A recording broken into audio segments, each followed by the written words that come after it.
Hello, comrades, and welcome to episode number 255 of the Terminus podcast for the weeks of July 27th, 2025. Actually, that should say July 26th. We're just going to ignore all that. And I we're mean, it should also say not July going to. No, no, 27th, but... no. You know how this works. You've been here long enough. I'm your host, Ellis, otherwise known as the Admiral. And these are my co-hosts, Nicholas Wakefield, Aiden Jensen, and TJ. With us returning as our guest is Conrail-Fan76. Welcome back to the show. Great to be back. And we have a doozy of a Class 1 mantle because once again it's been a month. I'm sorry, it's just when it gets to the 2-week mark, I'm usually feeling depressed and I can't force myself to make the podcast. It's very sad. It's very looking through the rainy window like Scrooge Ghost of Christmas Present, right? It's like, oh, Ellis can't make the podcast. So then we push it to a month, and then I'm like, all right, everybody wake up, we gotta make the show. No, in seriousness, it has been a month, so we're gonna be doing the shorter show, no Locomotive Versus, and we almost did this as a live show, the exact mechanics of which, I'm not sure what it would have looked like, but I'm sure it would have worked fine. We've done a live show before. At any rate, today we are going to talk about a bunch of different things, a couple of Amtrak points of news, a couple of major railroading points of news, and, of course, our local most recent MBTA problems. So, with that in mind, the train will terminate at this station. Where are we? Good question, I don't know. Oh, I picked We're at the Munger the Tavern. CN Rainy sub. Is this Munger Oh. Tavern? No, Munger Tavern is Munger Tavern and Grill. CN Rainy sub? Oh, that's kind of a guess. I prefer Okay, the well, CN, not God's the camera, sunny, actually. the sunny side up sub. Oh, Oh well, wait, this that- is the rainy sub. Yeah, this is the rainy sub, but it's called the video itself is called Munger Tavern and Grill Live Rail Cam in Munger, Minnesota. Okay, I've been so here, it's- and this is not on the Rainy sub. It's on the Masabi sub. The Rainy sub is the camera pans to the left. The Rainy sub is the bridge. The Duluth, Wasabi, and Iron Yeah, well, they Town, have or those whatever it cool is. DM and IR things, so that's all I care about. Yeah. Come So on. apparently one went by like 20 minutes ago, 25 minutes ago. So I'll take some Yeah, I'm wasabi actually too. going back in time to watch that. What yeah, a mine is- nerd. Exactly 30 minutes. Oh my god, it's a special unit for CN as well. Alright, well, you can Word. go and foam over that while I cover the Class 1 natal responsibility. What I don't think I mentioned last episode is that Union Pacific lost the mantle to Canadian National. And then Wow. Canadian National lost the mantle again this episode, but they might actually keep it. I'm not entirely sure. We're going to go from top to bottom this time. BNSF had 3 incidents. One was on 7-Eleven Free Slurpee Day, which was a train that was on fire. There's a video of that. should have given it a Slurpee. Yeah, exactly. A second one was on the 14th of July. A person hit by a train in Woodward, which I think that's Woodward, Oklahoma. Based on just sort of the greater map here. Yes, it is. And then a third one on the 20th of July. Video captured moment of heroism before train collision in Tupelo. Which there is a fender bender. Oh, this is going to be loud, isn't it? I'm just going to have to close that tab out before it starts playing a video. There's a fender bender on the tracks. I assume somebody pulls somebody else out of a car. I cannot watch that because the video does not allow me to mute the audio. Canadian National was the previous holder. They had one incident that we're aware of, which was on the 5th of July. A derailment in Mississippi led to a fire. We also have a follow-on video for this one, which I will get to later. But derailment led to the cancellation of the city of New Orleans. The derailment included a tank car carrying benzene, which caught fire. So that's not good. You don't want to inhale that. And they did have to do some... Benzene? Yeah, they had to evacuate about 200 people.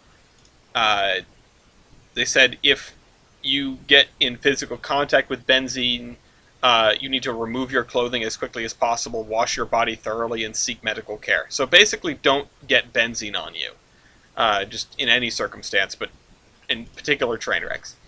CSX. What'd you say? Don't try not to. Yeah, no, just stay away from benzene. The CSX had Oh, Lord. 4 incidents.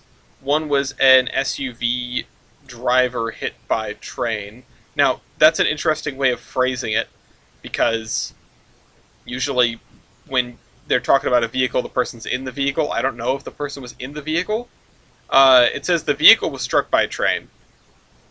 A witness said that before a train smacked into an SUV, a driver may have been pulled over by a state trooper, and that the vehicle was still on the tracks before being hit. Hey, if you're being pulled over by a state trooper, yeah, get to the side of the road as quickly and safely as possible, but don't do it on a railroad crossing, because that's not safe. That's not as safe as possible. And the preferable outcome would be the driver was in the vehicle when the struck. Yeah, it does appear that the driver was in the vehicle because they were taken to the hospital, not the morgue. Yeah. Getting hit by a train is not fun. That's what you There think. was a. That's what they want you to think. Yeah, don't knock me till you try it. Well, I mean, I almost didn't have to. July 5th, CSX closes streets in downtown Louisville with a string line derailment involving everyone's favorite, empty center Louisville. beams. Of course. Yep, in the middle of a train. Overturned center beam flat cars on a sharp curve, suggesting a streamlining accident. Classic. I can't remember the last time we've seen a string line without center beams. There was an incident on the 9th of July between a CSX Jeep and a truck of some description. The truck has very little description left in the footage here. It has very That's the little, one if that burst anything, into left. flames, right? Yeah, it definitely was on fire. This footage of the fire crews putting it out. Yes, that's the former Chessie GM50, the gold thing. Oh. And then we have on the 25th. This went to the wrong one. This is in CSX. This should be under CN. This was a derailment in Paris. No, not that one. Paris, Ontario, I believe. And it really effed up VIA for quite a while. It ruined the commute home of a friend of ours, and canceled a whole bunch of VIA trains. A bunch of other ones had to be rerouted.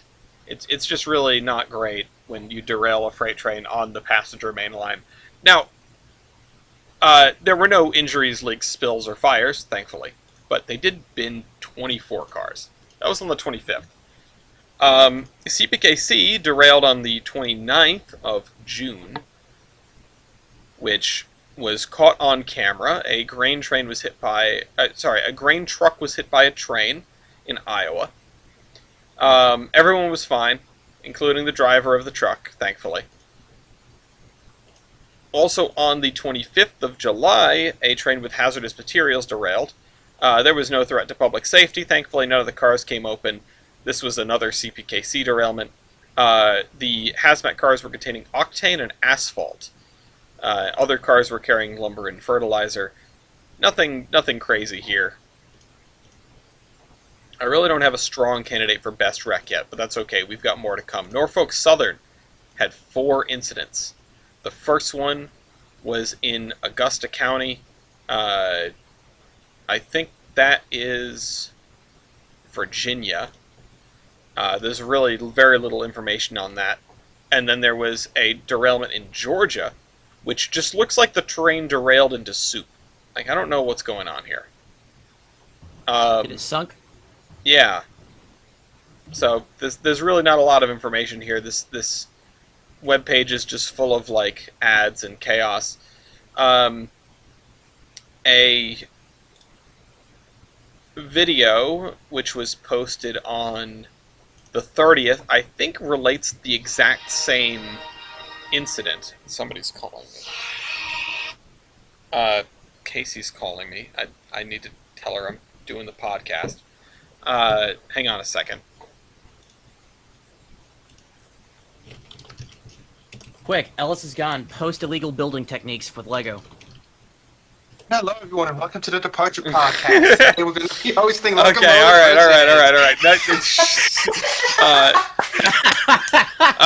I didn't even get up. I didn't even move. I just got quiet for a second. It's not like I muted anything. Today we'll be hosting Royale on today's Departure Podcast, everybody.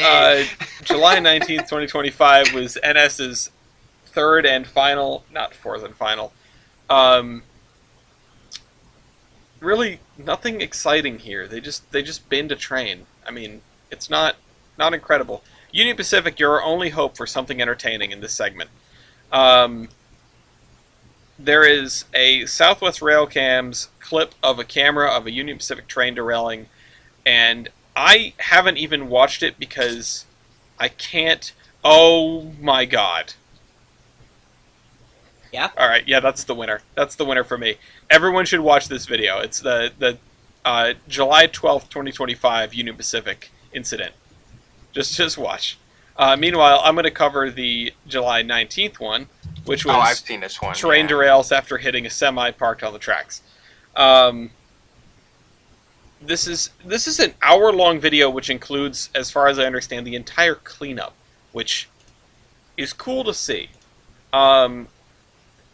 We also have 1, 2, 3, 4, 5, 6 non-class ones, including that multi-part video I talked about earlier. There was a freight train derailment in Hartford, which is on I believe, the Pioneer Valley, and they really wrecked. Every shot I've seen of this train wreck looks worse than the last. It was, I think, 3 engines and 19 cars, and they're all over the place. I'm actually going to show this to the world, because, god damn. If you're curious about any of these, the links are all in the Cargo's doc, which is in the description. On the 1st of July, there was a wreck from a unidentified railroad. I don't know what it is. Probably a local railroad because it wasn't tagged with Class 1. Somewhere in Pennsylvania, in Lansdale. Not sure where that is. TJ, do you know where Lansdale is? BRB. Give me a minute.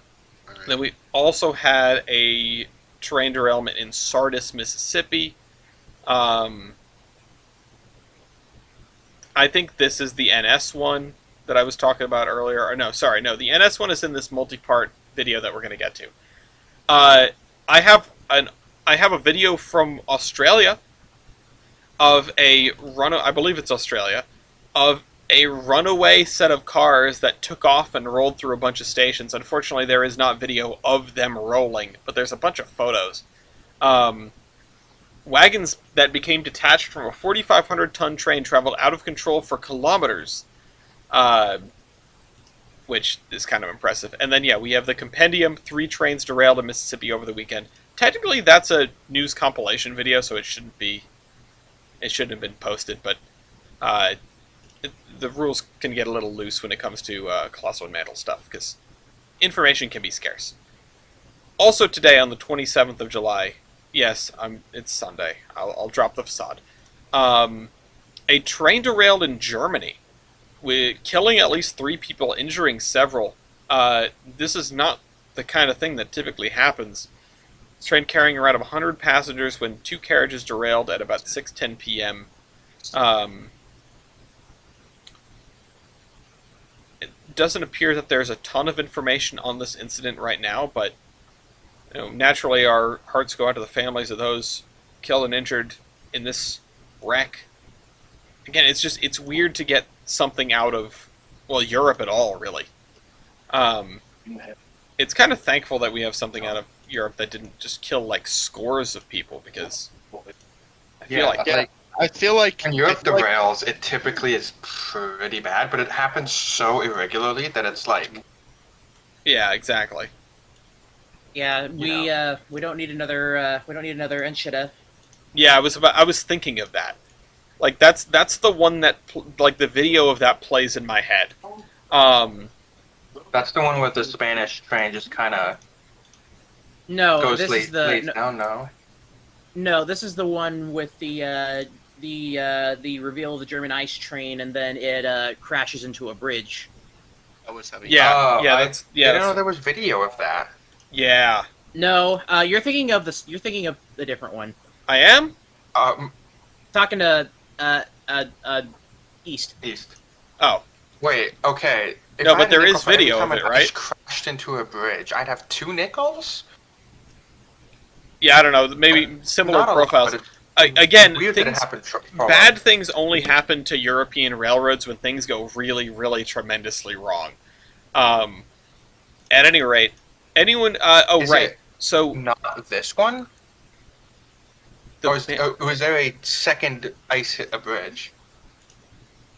I think the one you were describing happened in Spain, but that one is the one No, I'm talking no, about. Yes, no, this Yeah, was. I didn't know there was video of this. there isn't. Are you sure? I don't think there is video of Because that. this of also that happened specific in like wreck. 1998. I I remember did. watching a documentary on it on like Discovery Channel, and maybe I'm Are you sure that remembering it wasn't the? as like a Yeah, this is- simulation. Oh, Are maybe you this sure is you're the not one I remembering the originally simulation referenced. from Seconds of Disaster? That might have been what it was. Yeah, did it Uh, like talk about the whole like the wheel thing and stuff like that? Yes. I don't remember. No, It's been a while. I just remember I like have a gift for this. I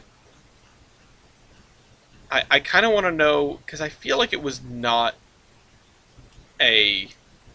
I feel like it was not a simulation, so maybe I'm thinking of something else. Fun Maybe. fact: that video is actually recreated 3D footage. They never released the actual video to the public for some reason. Yeah, no, Yeah. East. Sorry, what is this one? The top one. Oh, wait. What do you mean? The one with the ice? The one. No, sorry, the one in the middle of what you posted. The Oh, the that's GIF. the Spanish one I was talking about. Okay, you know what? I'm thinking of this video, but thinking of that wreck. Okay. No, different wrecks. Okay. Different. Yeah. Yeah. No, the bottom one happened a couple years ago. A couple years ago, circa 2020. So like 7 years ago now. No, that was a couple of years ago. That's shush. I am astonished to say congratulations to CSX. Yeah. You are the current holder of the Class 1 Mantle of Responsibility. Oh, Ellis, what's going to happen to the Class 1 Mantle of Responsibility when all of the Class 1s just become Pan Am? We'll get to that. Okay. We'll cross that bridge when we come to it. No, so my vote for best wreck is the UP center beam string line that is visible on video because that's so good. We have 2 center beam string lines and one is just you get to watch them lay down because they are EP. I agree. Yeah, I think 'cause those also kind of look very- cartoonish, so I'll vote that one as well. I vote that Yeah. one as well. All right, congratulations, Union Pacific. You have the best wreck of the period. Yay! I wonder. I hope no one got injured in that god awful Pioneer Valley derailment. Which one? Because as far as spectacular, hold on, I'll send it because I already removed the link. As far as Okay. spectacular wrecks go, that one wins. While I go and find that, what has everyone been up to in the last little while? It's been a bit since we've had a podcast. What's everyone been doing God, in I the Railverse? do not remember. Your mom. Well, Oh, I say that. as I Wow, was thanks. actively at the train Got club. me.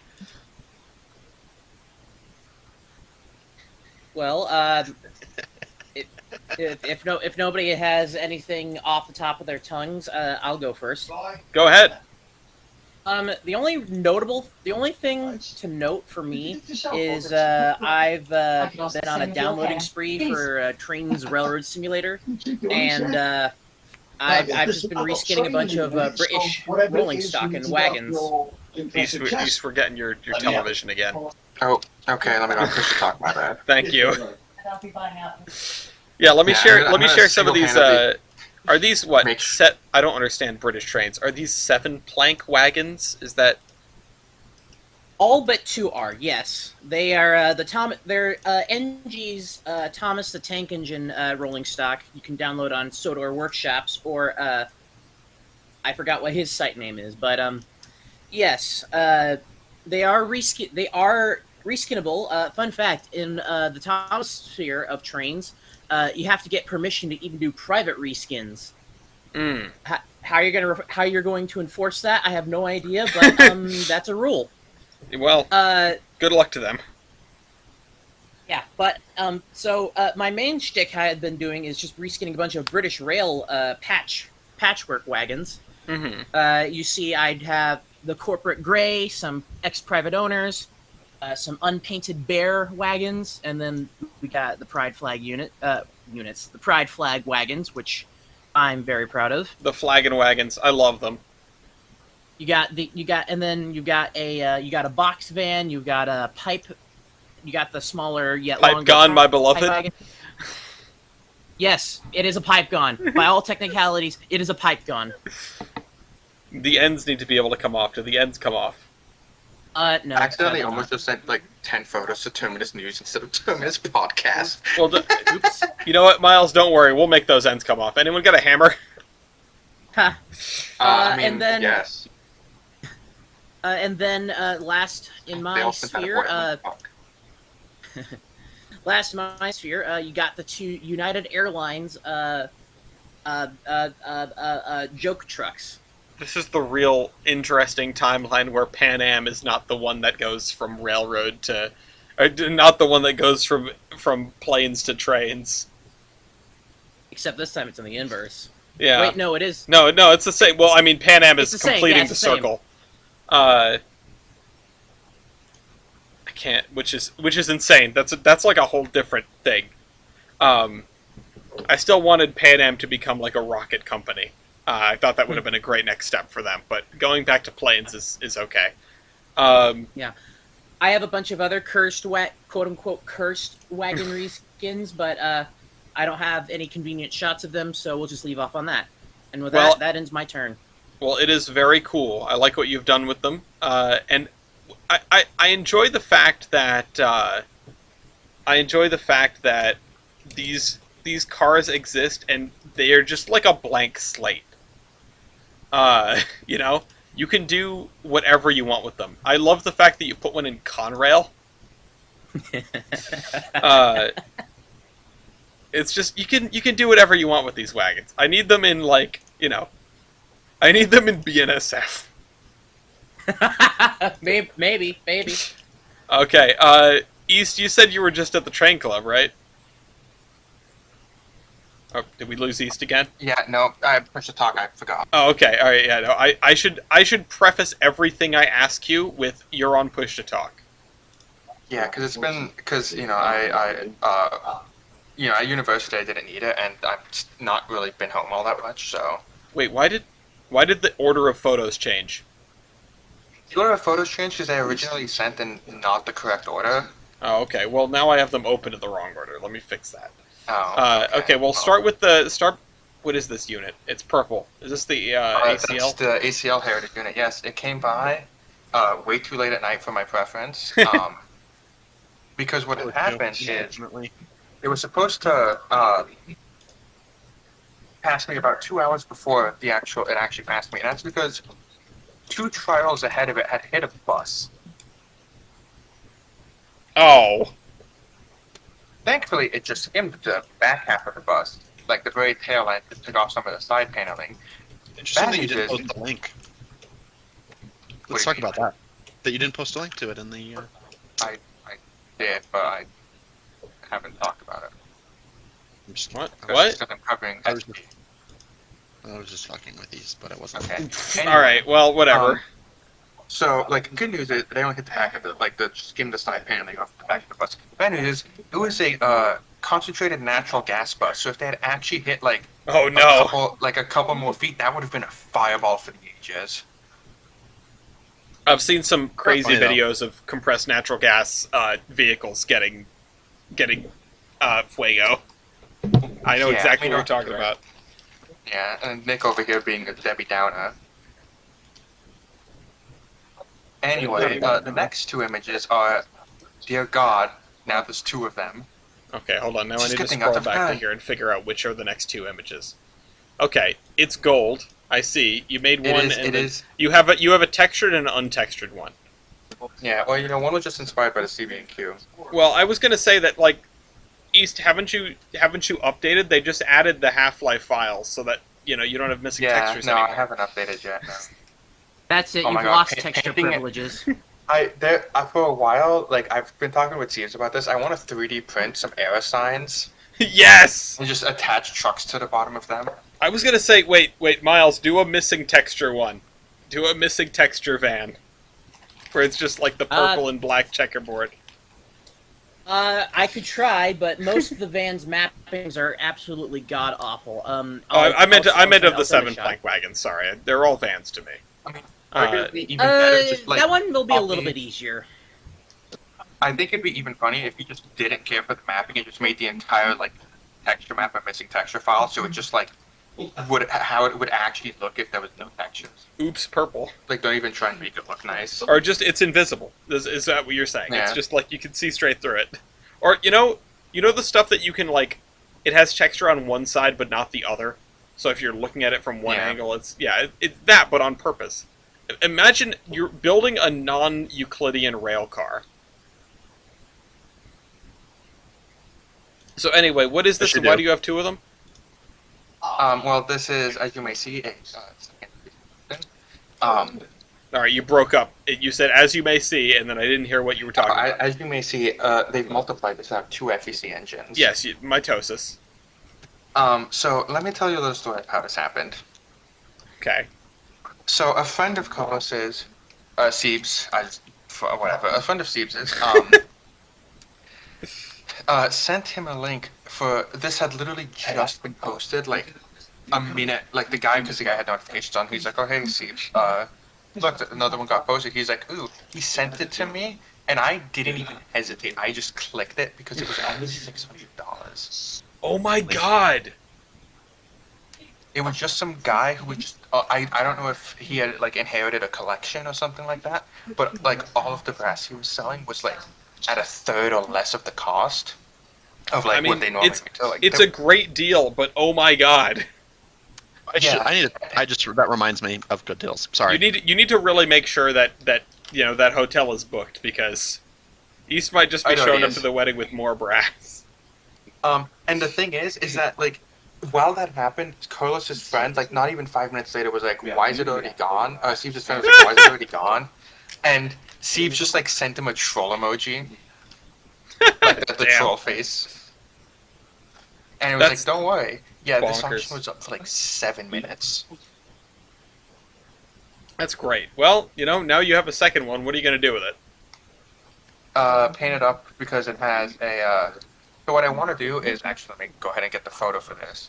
While I pull that up, I'm going to talk about the next photo. Okay. Can you pull out? Which is Never a pull out. snoot. It's a newt snoot. Yep. Is the XUP. is the thing in the back? Is that the toothpaste? That's the Mexico. Yeah, that's a Yeah. Mexico Evo. Tron toothpaste. So if you look at the file I just sent, that's FEC mountain number 420. Blaze it. Nice. That's what I want to convert the brass one into. The- unpainted one. The above photographic reproduction of Engine 420 visualizes the new mountain type locomotives. That's Yeah, I went through a whole process of people trying to gaslight me that this didn't exist until I found the right person. I was like, "Oh yeah, this existed. Here's some other photos of it." And I'm just there like, "Oh, I so want to be petty and be like, you were wrong." But So no, wait. I'm not like that. So wait, I have a question, right? Which is like the above photographic reproduction. So this is like ye olde Photoshop, or My guess is this looks like it was some sort of advertisement or like pamphlet or flyer or something they'd hand out. Mhm. So it's just ye old talk for like saying it's just a reprint of a photo. Like it's not the original. okay? I just okay, fair enough. It That's just my guess. it's phrased in a really peculiar way that makes me think like, yeah, this is what they look like. Wink, wink, nudge, nudge. And I was like, okay, because like, if you can't, Yeah. as long as there are other photos corroborating the existence of this class that looks like this, that's that's fine. Obviously, I feel like that's a normal thing. But in the event that it's like, huh, that's weird. I can't find any of these other ones with that kind of feed water heater. It must have just been a one-off. It's like, or maybe the photo But isn't real. It's AI that's the generated. thing that they were trying to tell me. It's like, oh, that's just a Grand Trunk Western engine that they're using for a FEC photo. And I'm like, first of all, no. Second of all, we found photos of, so this engine became Atlanta and West Point 352 or something like that. Mhm. And 352 looks like this, Okay. except for the fact that the feed water heater's position was changed, but it still has the same smoke box and has the mounting brackets for the feed water heater, the Alesco feed water heater. Okay. So like very clearly this is how it looked, but people were trying to gaslight me and I proved them wrong. Well, I can understand the skepticism. Is what I'm saying. I'm saying that the way they phrase it in the article does not give me a lot of confidence that that's a real photograph. Yeah. But I believe you. Are very real though, because they have Japanese theme. No, actually, these look like models. I mean, they're still real photos, Mm. and the theme is Japanese. Actually, I don't see any steam at all. I see lots of plastic. Actually, it's diecast. Oh, well. And then the next photo is of a C&W gallery car cab, if you ever wanted to see one. I would love to what see one one. looks like. And also some hands of somebody else taking the exact same photo. Yeah. I said the one where his like face is invisible in it because I don't want to actually dox like random person. The next photo is of my Seaboard Razor. Wait, hold on. I have a question about the gallery car cab, which is why does it look like somebody held up a lighter to the stuff on the left? What do you mean? Like there's a couple of like what look like burn spots in the left side of the frame. Yeah. I mean, chances are someone did genuinely actually like try and smoke in here and might have set the cab on fire. Like Not, very wouldn't be briefly. surprising. I mean, Yeah. maybe if they tried to smoke by like holding up whatever they were smoking to the wall. I mean, you never know. Also, I mean, you have an incredibly I love seeing things that were purchased at Home Depot inside of trains. Just the Yeah. normal outlet. Well, I was inside a like 1800s whaling ship today, and we get down like into the bunks, and I'm like, oh look, this is really neat. Like there are the bunks. This is where this is where they would strip the like the blubber off the whale and render it down into whatever. And like here is a series of 12 electrical outlets, whereas I assume this is where the 17th century mariners charged their phones, or 19th century rather. Because it's lonely. You're out there for years at a time. But Yeah, gotta make sure it's not like 200. and then I see something that's neither Japanese nor Steam. Yeah, that's my Seaboard Racerback conscious in which I was running it with like 9 engines, I think, just for shits and giggles. Okay. For all there those was one hills. part of the layout. Yeah, for all them hills in front. There was one part of the layout where I actually like drew too much power from the layout and I actually shut the layout down. Yeah. We used to have engines like that at the PN, like a specific handful of engines that would draw an absurd amount of power. There's actually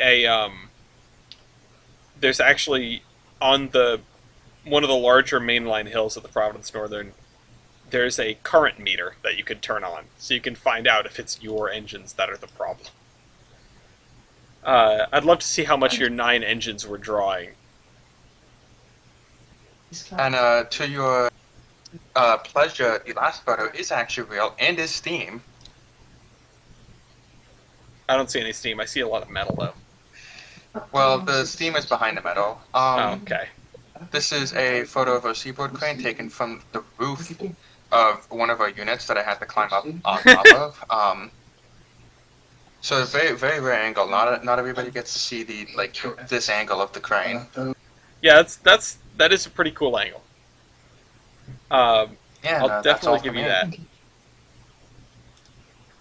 I can talk about my deals forever. So Your deals, you got the I got- greatest deals. I make the best deals. I love making deals. All right, I make the greatest deals. Yeah, the Uh, best Do you have? deals are just Tell me being on about your soundboard. favorite deal lately. The deals I make are the best deals. I refuse. I'm not going to talk about my deals, but just know I make the. No, I'm just kidding. Okay, all right. I'm. I make So the somebody best died. Talking about the deals. remote. Only good deals. I make the best deals for me and the MPL. So somebody died, right? Oh my god, yeah! And I'm surprised East didn't talk about this, because I boy howdy, did entirely East forgot about that, not East gonna also lie. enjoy the fruits of this man's death? Oh, did you I both did make out enjoy by the like fruits of that bandits? man's I think- death. I think a lot of us did. So I'm very sorry for his death. However, that man was However. loaded. your 18 undecorated locomotives that are destined to my closet, I appreciate you. 18 So- locomotives. 18 locomotives. Yep, Good lord. they were $30 a pop. Originally, I bought 10 of them, so I spent 300. What? And then, because I have good friends, they lowered the price for me personally to $10 a locomotive. So But- naturally, $10? I bought 8 more, Oh my god. and Does that happen? now I have 18 undecorated locomotives destined. I'm not that far behind. That's And You're- somebody, what? someone else here, whose name rhymes with West Road 12, That's not how rhymes work.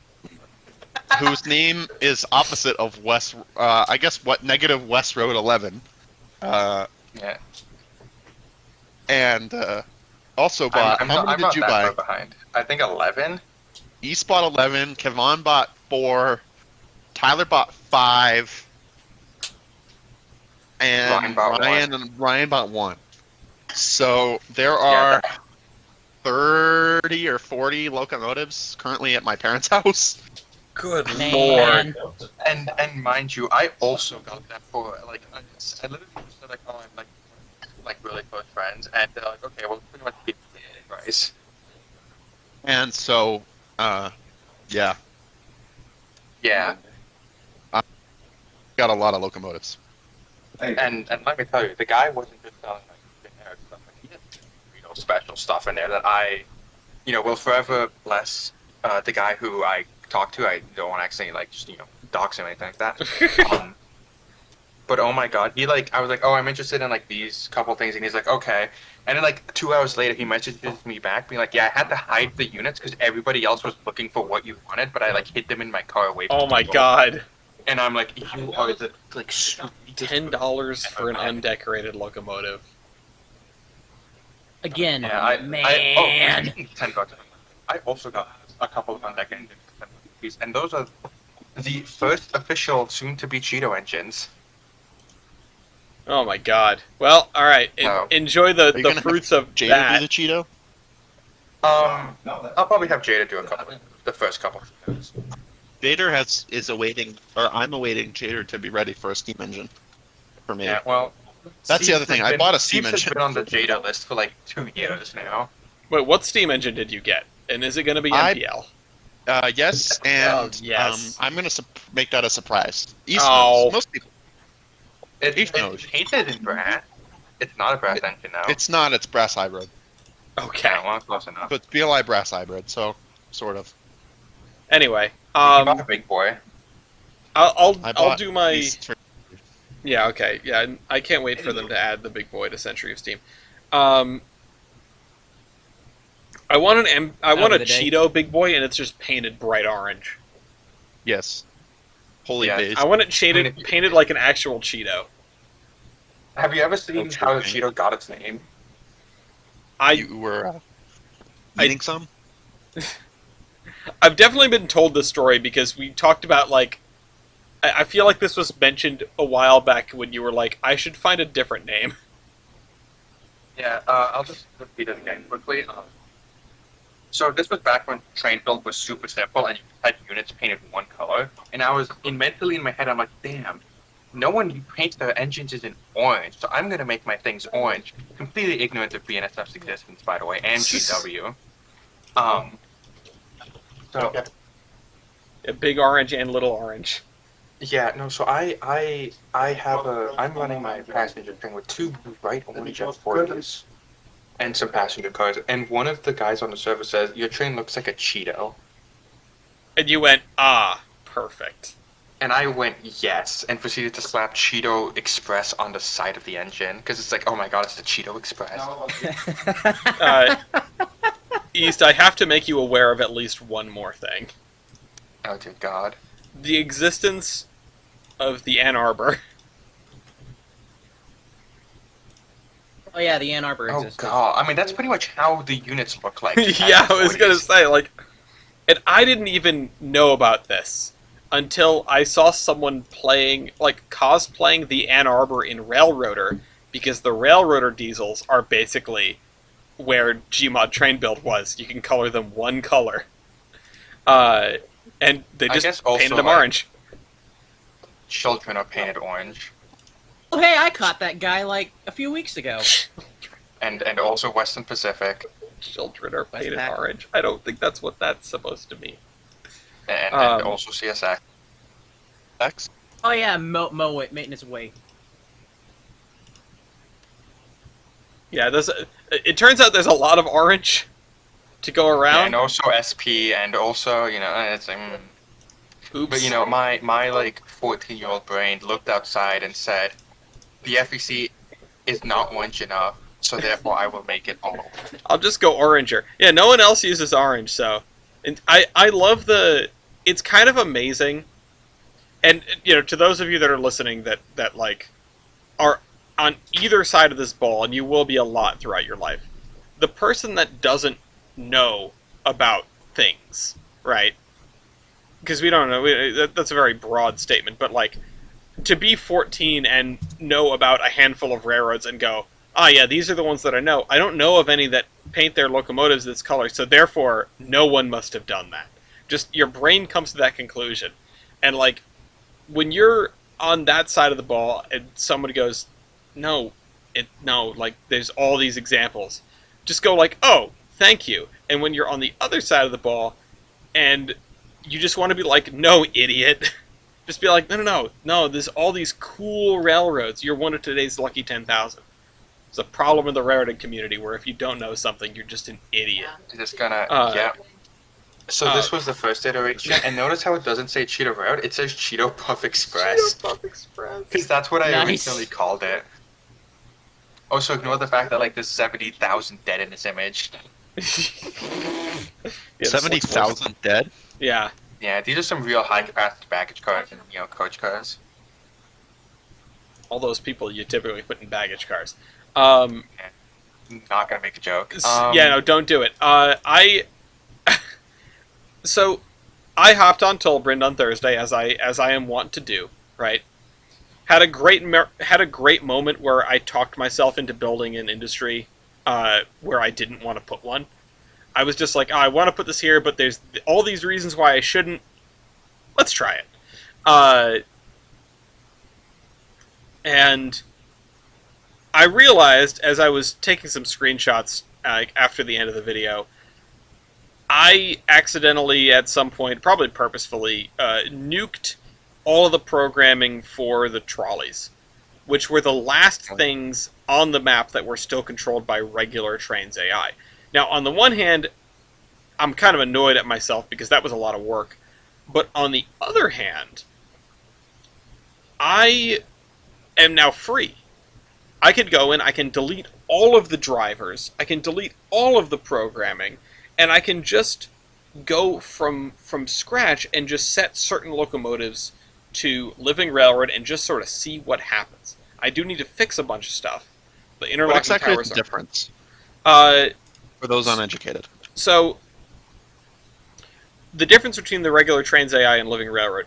The Living Railroad will well, if you aren't familiar with the Trains AI, it works by it works by the player assigning commands to an AI driver, which is in control of a locomotive. You can have that driver switch locomotives if need be and things like that, but mostly, for the most part, you can consider it just assigning commands to a locomotive. Drive to this location, pick up these cars, drive over here, fill them up, go here, uncouple them on this track, pick up some cars on this track. A lot of very simple commands, no like if-then statements, nothing fancy. Go to this place, set your maximum speed to this amount, request this path through this interlocking, that sort of thing. Get to the end of your schedule, pull into this place, and then delete train, or something like that. Now, that is fairly simple, and you can make it do relatively complex things with some other scripts that people have made. And for a while there, I was coding the entire railroad by hand. I was going through each locomotive, assigning it a driver, assigning those drivers commands that those locomotives needed to execute, and sort of building this elegant ballet of, at one point it was probably over a dozen, not including the trolleys, locomotives that had some programming associated with them, working across the railroad and interacting. It was like a fraction of what I had originally set out to do, because Tolprint is a forever project. Then N3V, the company that makes trains, Hiss. yeah, Trains, created a system called Living Railroad, where instead of assigning commands to drivers, you would assign those drivers to a global scheduler. The scheduler would look at all of the industries on the map, make sort of a web of commodities. What needs to go where? Coal needs to go from the mine to the power plant. Lumber needs to go from the sawmill to the furniture manufacturer. And then it would look for freight cars that can carry those loads. And then it would take one of these drivers and say, you, in your locomotive, go pick up these cars, bring them to the coal mine, fill up on coal, bring them to the power plant, and dump them into the power plant. And then put the cars back and then send the engine back to where it started. And it is still very simple, very rudimentary, but it uses the Trains AI to act out the movements of the world. And it's still, again, it has a long, long way to come. But the fact that it can recognize these commodity loops or connections and assign locomotives to grab cars, to run those trains, is a huge leap. It's taking trains in a direction that I don't think I've ever really seen any other train game do, which is, or train simulator or anything like that do, which is allowing the AI to, the right word isn't make decisions, but perform all of the functions of the railroad. Not very efficiently, but it can. Typically you're limited to, you go here, you load, you go over there, you unload. I'm thinking like locomotion or OpenTTD. And OpenTTD can be fairly complex, but at its base, it's relatively simple. Or like any of these tycoon games where you have a consist, it doesn't change, it goes to places and does what you need it to do, and you tell it to do those things. Living Railroad looks like it's going to get to a point, or at least they're aiming to get to a point, where it can think ahead and say, I've got this, this, this, and this that need to go down that way. I'm going to put them together into a train, and then they're going to go that way. It's going to take a lot of iteration and a lot of time, but I am, even if I'm not impressed by the current product, which I am a little bit, I'm impressed by N3V being bold enough to go, this is the direction we want to take our game, because as far as I'm aware, no other piece of software has tried to do that automatically. So, I'm looking forward to getting back into Tolbrand, tidying everything up, collecting all the cars in yards where they should be, and then just, I don't know, then just turning the AI on and seeing what it does. I'm not entirely sure.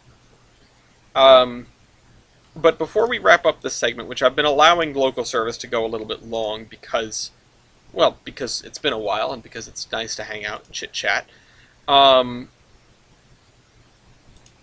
TJ, do you mind talking to us about what's going on up at the favorite, the best place in the world?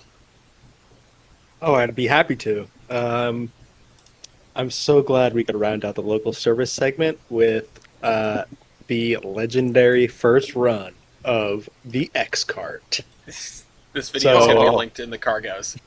So our friends up at the WWNF have been engineering and manufacturing a like semi-automated / mechanized track work MOW train. Oh So my God. these things include like the South African hoppers that dump gravel via a wheel instead of 20 volunteers with the shovels. Yep. Sometimes it Um, goes where you want it. Yeah, well, it's a work in progress. And, they have the track crane, which you can basically build a panel of track somewhere else, load it onto the crane, and then just kind of like hang it into place and drop it. And then there's the tampers, of course, and now the sort of, I guess, piece de resistance of the MOW train, because this is actually like home engineered and home built Yeah. at the shops. It is a cart that is self-propelled via either a generator or a it's like remote controlled with a generator on the cart, or you can sort of like MU the excavator in once it's onto the cart and drive it around via that excavator. I could be wrong on exactly how that works, but I'm pretty sure that's the gist of it from how I understand how it works. But again, I haven't seen it in person, so I was under the impression that they would sort of be able to share hydraulic plumbing. But yeah, yeah, the that's what I cart mean. can- Like you sort of like hook up like instead of using the generator on the back, you hook it up to the to the um, excavator. Yeah, because if you notice in the video, like when the excavators or when the excavator's not on it, it's very loud, like the generator's running.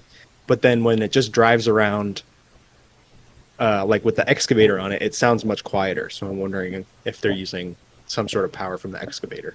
Yeah. But anyway, this cart not only features the ability to load and unload a Kubota excavator with tracks, it has hydraulic stands as a crane would, so that it can maneuver like 360 degrees basically to do things such as moving debris off the tracks, changing out ties. It has a tie changer attachment. It Would- can lift rail. It can pretty much do anything within its reach. Anything that you could do with an excavator is possible with this setup. And I'm gonna show the last shot on this, because not only is it amazing, it's hilarious to watch this thing drive It around. is so funny. It looks like, yeah. Someone made a GIF of just the end of the end clip, and it is frankly quite hilarious how it just kind of gets up and zooms away. Oh man, and that tie changer adapter thing tool is like that's homegrown as well, I think. Yeah, I Right. think like everything pretty much about this thing is designed by the engineering minds up at the sheepskin shops. You could call it. It's just so cool. The brain trust. It's the brain trust. The brain trust built a skateboard. Yeah, in the words of some of our volunteer friends up there, you can kickflip it once. I have a very funny thing to announce. Go on. So the BNSF SPC or whatever that got donated to the IRM, it was sent up, and because the IRM made a change from UP, I think it got given to UP, and UP thought, oh, this is just another like power thing. Let's send it out. And so the engine's now back in Galesburg.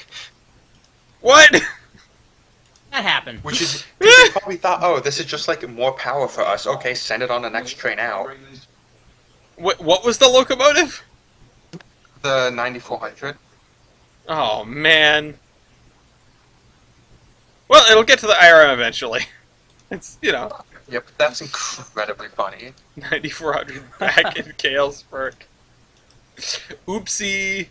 What's 9400 again? It is. That's the 60 or something. Yeah, I was gonna say it's an SD something.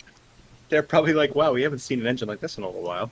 Yeah. Watch the. Oh shoot! This isn't the old scheme. We gotta repaint it. Yeah. Little Rock. Anywho, all right. Anything else for local service here? We've got a very dry camera. There have been no trains that have come by since that last one that we saw. Did we see it? Oh, it's an SC-70 Max specifically. Well, that we saw that was on the camera before we started watching. Some people saw Honestly, it. I understand that somebody even went back and watched it. honestly, I think the funnier answer to this would actually be that the IRM is now leasing power out. Yes. All right. Yeah. They're Perfect. getting stuff donated from other routes just to lease it back to them. Oh, you Okay, know what? okay. Maybe, But maybe they had a power failure and they're like, all right, we just need to take this. yeah. Alternate. Oh, Like Lord. no. Maybe the I whole think car. East's idea is great, and Steamtown should do it next. Lease Yeah. out the big boy. Yeah. Exactly. Still have we still have a PRLX executive Mac in Springdale, Arkansas, just hidden away on the A&M for no reason. The executive units, I remember having a really funny conversation with somebody who didn't know trains. A friend of mine who didn't know trains but was living in Colorado and was like, I saw a black and white diesel. And I was like, NS? It's got to be NS, right? And then we went back and forth for a while, and I realized it was an executive Mac. And I was like, oh, cool. I was like, cool, you saw something really neat. After, Yes. however long of being confused. Anyway. I do hope they put 9400 back in executive. I'm It sure was they never will. built. Why- No, it never wore executive. Wait, what? Nick, look at the photo I just sent. Oh wait, Yeah, no, it- I'm thinking of something else. I'm sorry. I'm thinking of something Yeah. else. I'm thinking of something else. Okay, I do not All right. deserve to get grilled alive because I thought of something else. Clowned? No, So you don't deserve clown? to get grilled alive. You deserve to This get is baked a alive. really hard photo of it though. Just kidding. No, it's a great photo. Let me show the bridge Yeah, one here. but this is clearly Also, BNSF look at H1. that! Look at the What the- mullet on that guy. Yeah, no, that's what if the guy there, his mullet makes this photo a billion That's what times Nick better. thinks his mullet looks like. Oh, it does look like Damn. that. Damn. Wow. We just Oh, no. shade Nick now, Listen, if anyone, there's a Oh, really sorry, not old. Nick. I just mean like a lovely resident No, of there's that, a really housing old complex joke I that could had a make here barbecue. about making fun of people and also art class. Yeah, completely. See, this is another reason why we just have to keep calling you Achilles. Anyway, all right. Let's move on to discussion topics. I'm sorry if you come here only for Locomotive Versus. Don't worry, we'll come back to that. Actually, I will say this here in Locomotive Versus. All this stuff is gonna come back, and the reason it's gonna come back is because of Walthers. Because Walthers, they don't know it. Well, maybe they do know it. I kind of hope they don't, though. But they've declared war on me specifically. Walthers has announced a line of trading cards. So I need to get my butt in gear. And make some more trading cards, because I have, no more... I have almost nothing left in stock. So, The way you initially pronounced Walters, almost Walter. with such a Bostonian accent, actually made me physically recoil. Okay, wait, hang on. I gotta ask: is it It's rude. Walters or Walters? no, Thurs. Okay, that's Walter. what I thought. Walters. Walters. Walthers. Walters Trains Walters there. is I'm pretty sure Walters Trains is like a it's like a train store in a suburb that no one's heard of. Yeah. That's Yeah, So, reminds me. so Sorry, go ahead. No, I was gonna say like this, I was gonna like transition into a discussion post here, but you can say what you think. Well, no, just like every time I learn that MTH stands for Mike's Train House, I go, yeah, no wonder why they call it MTH. No one, like, MTH Holy is a crap. company I will take seriously. A company called Mike's Train House I will not be taking seriously. Oh Lord. Uh, I think one thing people. Oh, go ahead. Wait, what are you gonna say? no, go ahead. I was done. No, I was done. When people have failed to notice about these future potential mergers we have on the board, how will this affect Metra? Okay, all right. Considering Well, it's like owned by like BNSF and UP, but like will they like go on more like will they go out east on like CSX lines, or will they just cease to exist because UP? Wait, why I are mean- you just skipping ahead? yeah. Wait. Well, hold on. First of all, I think we should probably do the Merger Mania stuff last because that's definitely the biggest topic. But also, You've spoiled it. I think they would just sort of continue to exist. I don't think it matters which class ones they're interacting with. Like whatever contracts that exist are just going to be passed on to the next set of railroads, no matter what they're called. Otherwise, like Union Pacific would like sell off the lines around Chicago to like Schmunian Schmacific, and then be like, oh, sorry, all the metro contracts they don't go to this railroad anymore. So like, pound Union sand. Specific. Yeah. Just To quote, give it back to the Commonwealth.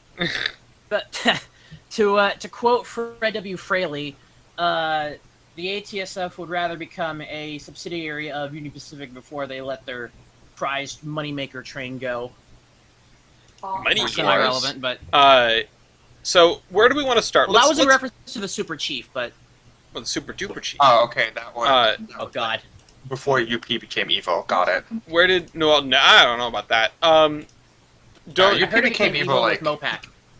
Yeah. When was UP created? 18 something something. Yeah. Okay. There you go. 64. Thank you. When did the Mopac die? 97? No, listen. Oh, listen. 83. 83. Yeah. Are you Go doing ahead. okay there, man? I know that we kind of roasted you and it wasn't fair. No, I actually just feel like really sick. So I've Oh, just damn. been Okay, really all right. because I feel really sick. Get the make sure you get a bucket. And yeah, I'll actually let TJ lead off because this one's sort of like a random, like it's unrelated to the other things. Everything else sort of has a connection, I think. Yes. So what's going on with the? Well, this is sort of Four related to the members, sinkhole, I guess. They're very similar. They're in the same general area. I was thinking Vaguely. just because these Orange Line subway cars are a sinkhole for the MBTA. because Oh, they're- that's also fair. Oh, but when I say the orange line's on fire, yeah, because you don't ride it. oh, I have another MBTA gift. You don't understand. Uh, See, I'm born. I've bathed in it. TJ's Okay. like, I don't have to bring my fireproof blanket on the train anymore. I God. know. Yeah, literally. That's the next MBTA gift, TJ. Oh my. But see, okay, this one's good. This one's actually good. I like this one. Because that's happened to me like 4 times. Where they're just like, yeah, I have to wait for the next train to come in to give me clearance to back up. And you have to wait for like 5 minutes for the next train to show up before they can back up 2 feet. That's incredible. That is- What's amazing to me is that there are people out there making these gifts. Because there are many I of know, them. where did these come from? Like, what Boston Discord are you a part of where you keep finding these? I just get like randomly sent I just like browsing random train discords and I get sent these. Oh, Lord. Anyway, yeah, so... Here's one I Oh, got from gosh. Devon. What is Just this? power through. Just power through. Tell us about how the orange line is getting effed over for the 1,000th time. Yeah, I don't know. I don't know who. I don't know which. Let me see. I think it's Orange Liner. Orange Line or Red Line cars, but they are currently facing another backup because currently the cars are in jail. They were detained by the Trump administration, and they're Customs and Border Patrol. Um, it says they did not immediately provide comment on the situation, and the spokesperson for the T said they were closely monitoring communications between the two. I feel Go like ahead. it's one of the things that, and I was just like looking into this article, and it's that like they're being detained by the Trump administration because that's who's in power, of course. This is apparently related to potential violations of a law signed in 2021. Yeah, yeah. Uh, So it's something related to there's allegations of use of like prison labor and child labor, I believe, and it's in violation of an act that was signed to prevent that, I yeah, guess. prevent American companies from funding forced labor among ethnic minorities in China's, oh dear, Xinjiang I region.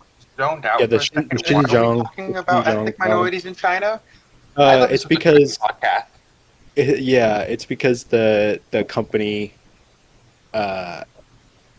the company who is building them uh, may have used, or I don't know. I can't tell from the article. Like, it seems like it's like a thing that definitely, absolutely happened, but it also seems like something that it's like I can't tell if it's like an actual thing or if it's just like what they're citing to Yeah, detain the. uh, citing a letter by CRC President Zhao Xiaofu Wang, claiming that the company responded promptly to officials' concerns. Uh, it's just, the CRR saying, like, no, absolutely, we did not do that. And the, customs being like, we don't know about that. Um, so, I have no idea. I feel like you could flip a coin, and it could be, like, yeah, this is totally, like, a problem that has either been brushed under the rug or not noticed on this specific company until just now, or it's just like, oh yeah, no, they're just screwing over imports from China and using this as a cover. I mean, it could be both. It could be all bad. We don't know. It's hard to tell at this point. Yeah. But yeah, no. So the cooperation between CRRC and the MBTA has not been great, like the whole time. There's a Yeah, reason. this it's just like Yeah. another cog in How the many chain of issues. how many new train sets are running on the red line? Like two? I can check.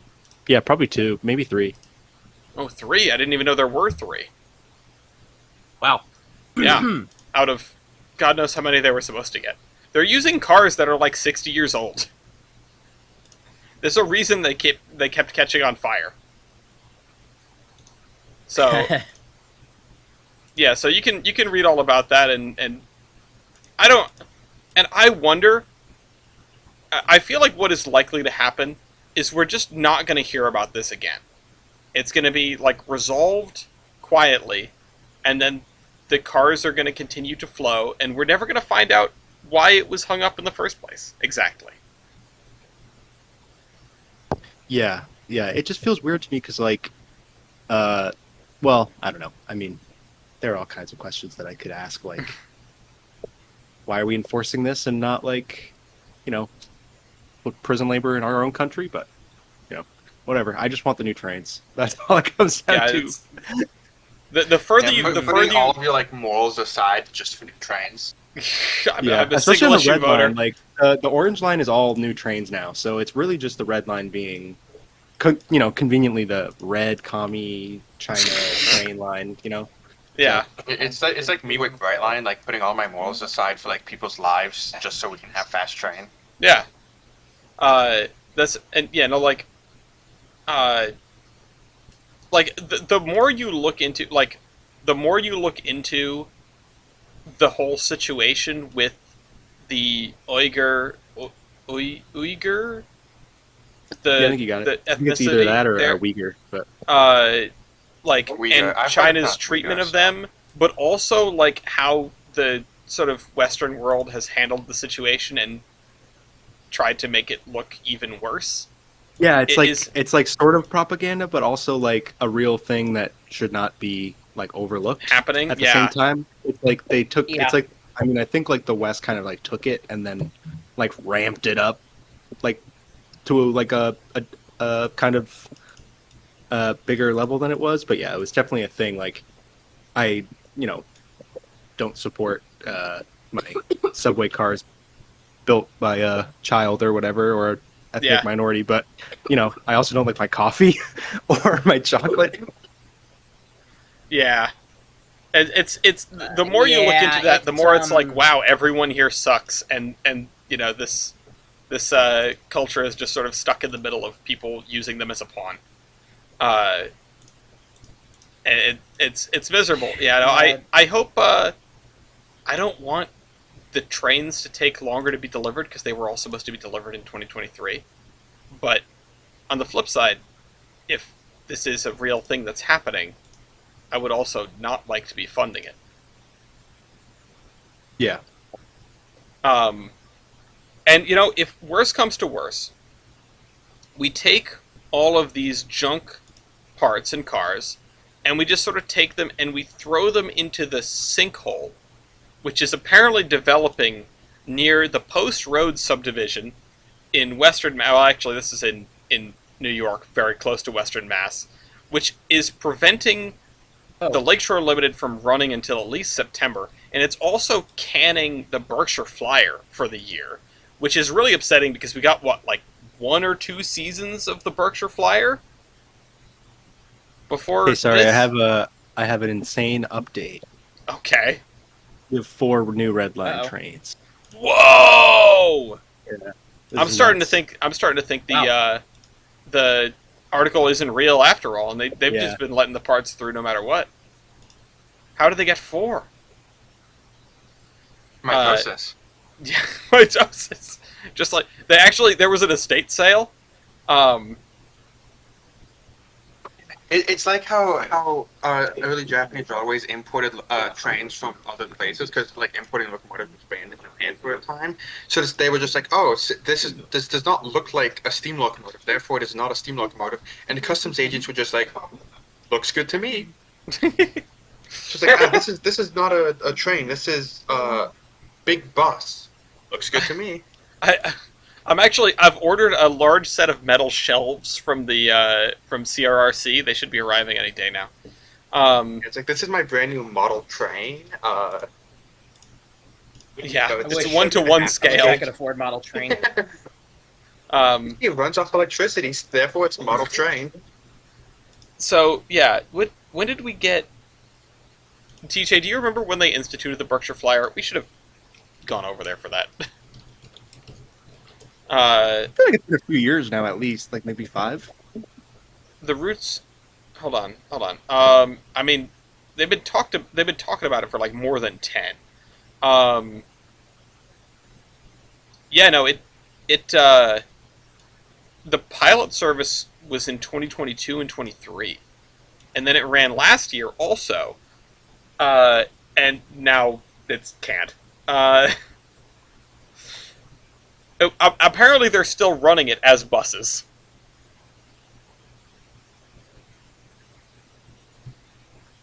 Interesting. All right. Well, you know what? I hope they finish filling in the sinkhole. Anyone got any fun sinkholes in your necks of the woods? Does your mom count? It was Wow. gonna make that joke. Um, are I any mean, are we any could other get whatever. Amtrak services grappling with sinkholes? That would be a really. If I had a nickel, No, but you No. want to know what? A flight a flight from Orlando today was canceled due to ice removal in Orlando. So take that as you will on like 110-degree day. did they park the plane in front of an ice machine? But yeah, so that's our I mean, hey, bad. better to. Go ahead. I mean, better to. Even in Florida, it's better to remove the ice on the wing. Otherwise, you'll get another Air Florida Flight 90. Yeah, Air Florida. I just I know East is talking, but I can What was only that hear the noise? television. I can only hear the Yeah, television and not his voice. Thought he was talking to the television. Reminder that Amtrak got charged $200,000 a few years ago for snow removal in Miami. I was in Miami. Snow removal in Miami. Okay, yeah. Okay, yeah. No, Miles, I actually wanted to go to you from Amtrak to Amtrak, because the last couple of episodes, I think, we talked about the kind of cruddy situation that the Heartland Flyer has been in. You know, they had their funding cut by Texas, right? And it really did not look like they were going to be lasting much longer. But you have a new development on the story. Yes.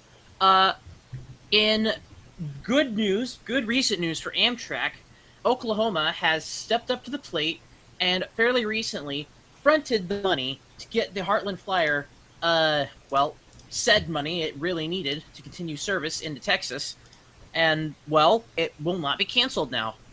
It's so nice to see good news, and it's so nice to see good news coming out of like a local, like this is sort of like the closest thing you're going to get to a grassroots effort to save your Amtrak train. This is the Titfield Thunderbolt of our time. Yeah, so they gave it enough money to keep the service alive for a year, and then they're going to see what to do after that, I guess. Which they better keep it going, because this is the only passenger service for this area of the Midwest. Yep. The Heartland Flyer is a really cool train, and I'm glad that it exists. I wish it would be extended up to Kansas like they've been talking about for a million years, but at this point in time, I'm just very thankful that it was not canceled. And you know what? A year? It's long enough, right? Like, they've got a year to figure out what to do now.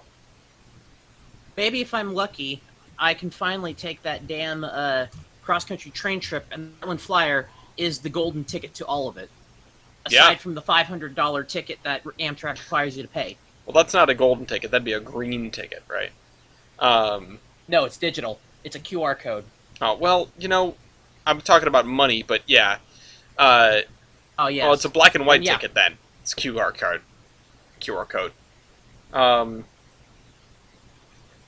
Initially expected to stop at the end of June, receive local funding, and operate until September 30th.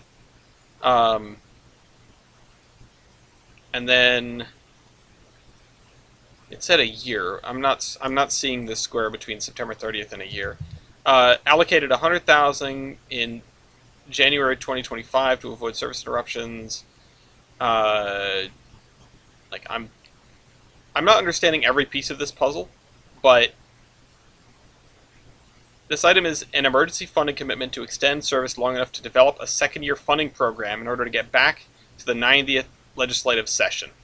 Basically, we're giving ourselves a year to figure out what to do for the year after that to get us to the 2027 legislative session in Oklahoma, I guess.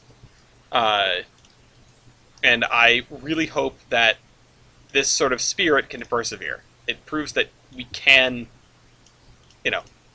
we can retain the nice things that we have if we really try. Yes. Unless, of course, you are a Class 1 railroad, because, Achilles, are you still alive? I'm making it. Can you tell me what's going on with your discussion topic? Because I don't begin to understand it. Okay, Oh, Lord, here we so these articles are kind of breaking news. A little dramatic. Okay. So I thought it was worth addressing. These articles talk about. So let me preface this by saying, you can tune your scanner to listen to EOTs and the cab and the locomotive talk. Okay. You can't understand it. They're not speaking English, but they're speaking electronic They're gibberish. speaking modem. They're speaking modem, basically, yes. But you can listen, and it's a great tool to use when a train is around. So a train's kind of nearby, because those EOTs don't have a super long range, so if you can hear the EOT, you can hear the train. The train's nearby. Right? Mhm. And so this article talks about how it's theoretically possible for someone to transmit the right frequency to cause a train to go into emergency. Oh, And it talks about how it would be easy to remotely take control of a train's brake controller and induce brake failure, which could lead to derailments, but generally doesn't. And shut down the entire national railway system. So this article basically just makes a big deal about how theoretically a person could use a radio to throw a train into emergency, but it's kind of difficult, and they're a little bit dramatic. But theoretically, yes, it is theoretically possible for you to decode the language an EOT makes and then go out with a radio and cause a train to go into emergency. Now, I don't think anybody in their right mind ever would have thought about this. I never even thought about it as an opportunity, as a thing you could do, until everybody started talking about it. And now we're spreading it around to usually more start. people who hadn't thought of it. And now we're telling now people who both would of have our never thought of it. viewers. well, okay. I think the proper term is a catch-22. Some people think of it that way, but think of it this way. If it's unknown, then yeah, no one's going to know it, but eventually someone will find out, and if nobody knows, then there's no way to prepare for it. But if everyone knows and more awareness is brought to it, then you can better prepare for that possibility. And, well, basically what I just said. Well, I was sort of understanding that no one is going to prepare for this possibility because, well, the current EOT protocols are set to be phased out by 2027. Yeah, to okay, be because a I was going to little say, more this is a problem that has an expiration date, and it'd be really expensive to try to speed that up. And Yeah. it's kind of just, this has been an issue. They've used VHF radio for basically since the invention of the EOT. And they're finally now converting to a satellite system, but like a PTC style system. I think they're just integrating it with PTC. That makes sense. And so, I think that this is not really. They talk about being able to shut down the entire national railway system. However, that would be pretty damn difficult. Well, you'd need to get within range of all of the trains. You would basically need somebody in range of every train, and it at most would be like a couple of days of an annoyance of recovering every single train from emergency, which takes like an hour. Yeah, and you said these don't have a long range. I guess you could get a transmitter with really long range, but I'm gonna assume I don't know all the nuances of how EOTs communicate with their respective cabs, but I assume that an EOT knows which cab, which locomotive it's responding to, sort of like a decoder. So, you can't... You'd have to spoof that locomotive signal, right? You'd have to, they communicate, so it actually goes from the locomotive. The EOTs have a specific ID, so these are standardized, right? So each EOT gets a standardized number. Okay. This is the frequency you communicate at, and they're very small differences. so it goes by EOT number, not from the locomotive, not from EOT to locomotive, but rather locomotive to EOT. Okay, So it's so like how like the remote on your car doesn't unlock every car. Exactly. That is like it doesn't unlock every Hyundai like Elantra when you unlock your Hyundai Elantra by the remote. It like knows It knows what which to one. communicate with. Yeah. And when you're setting up a train, you go into the cab and you just enter in the EOT number, and it's like, okay, the national database says that EOT number 69420 uses this frequency, and it's all standardized, so any railroad's EOTs can work on any other railroad's EOTs theoretically. Um, and I but you think still need to know which EOT you have. you still would need to know before now. you can talk to it. And the frequency, I mean, the frequencies are public, but the per EOT frequency list is not, very much not public. And I think it actually might be more of a squeal. When you transmit that data, it's like a specific code I don't Yeah, well, don't I ask would me the assume logistics of VHF communication. I I'm would just saying assume that it's more complicated than just a like lot more complicated than, oh, we're gonna just set out this frequency to every single yeah. EOT on the system. Oh, we got a train on the And- I camera. imagine it would be. I mean, I could understand there being a emergency frequency, like a panic button that just dumps any EOTs near you. Why you would need that, I don't know, but I could understand if such a thing were to exist. Now, that said, that is not what people are worried about. There's no evidence that that exists. It's just people know what the frequencies are for the EOTs, Ooh, and truck geometry car, nice. oh, that's what that was? Yeah, and a couple of brand new rebuilds. Yeah, those did look shiny. I feel that like the most damage you do by sending every train into emergency is the like one underpowered manifest train going up like a 2%, like the 2% grade on like Mojave or something like that is gonna need helper engines, which may shut down like Mojave westbound for like a couple of extra hours. But like I feel like at most people kind of make it a mild inconvenience for every dispatcher. Yeah. And The other also, thing, if the other you thing were... for me is like, Go ahead. sorry, TJ. go ahead. Okay. The thing for me is like, of all this, like, I mean, like, there are so many cybersecurity risks, like, in every logistics chain. I feel like I feel like if there's going to be one to like make a big stink about, it's like not this Probably one. not Like, the train one. I feel like there's It's like probably definite, something to do with aviation. yeah, like don't like a lot of like aren't there like tons of like big transportation chains running on like Windows XP still? Like Yeah. I feel like we Wait, have bigger it's fish just- to fry than like You know what's like funny? Speaking of radio speaking of- frequency that works like a mile away from a train. Speaking of things running on Windows XP, the ST70 ACEs, when you boot them up, you get the Windows XP home screen. They run on Windows XP. That's awesome. Oh. I mean, they're not internet connected, though. So, No, they're not. you know, that's why that's not a problem. That's why, like, the International Space Station still runs on Windows 98 or whatever. But, like... I would like to. No, go ahead, what? Go ahead.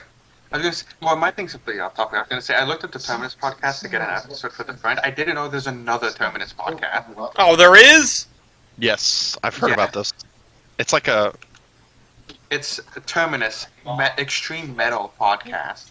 Oh, okay, never mind. Not in the same genre. Not worried about it. Not like No, Walter's I trading think they do cards. Warhammer or something Um, like that. I don't know. That said, their episodes are of a similar length. Okay, Yeah, well, that's something.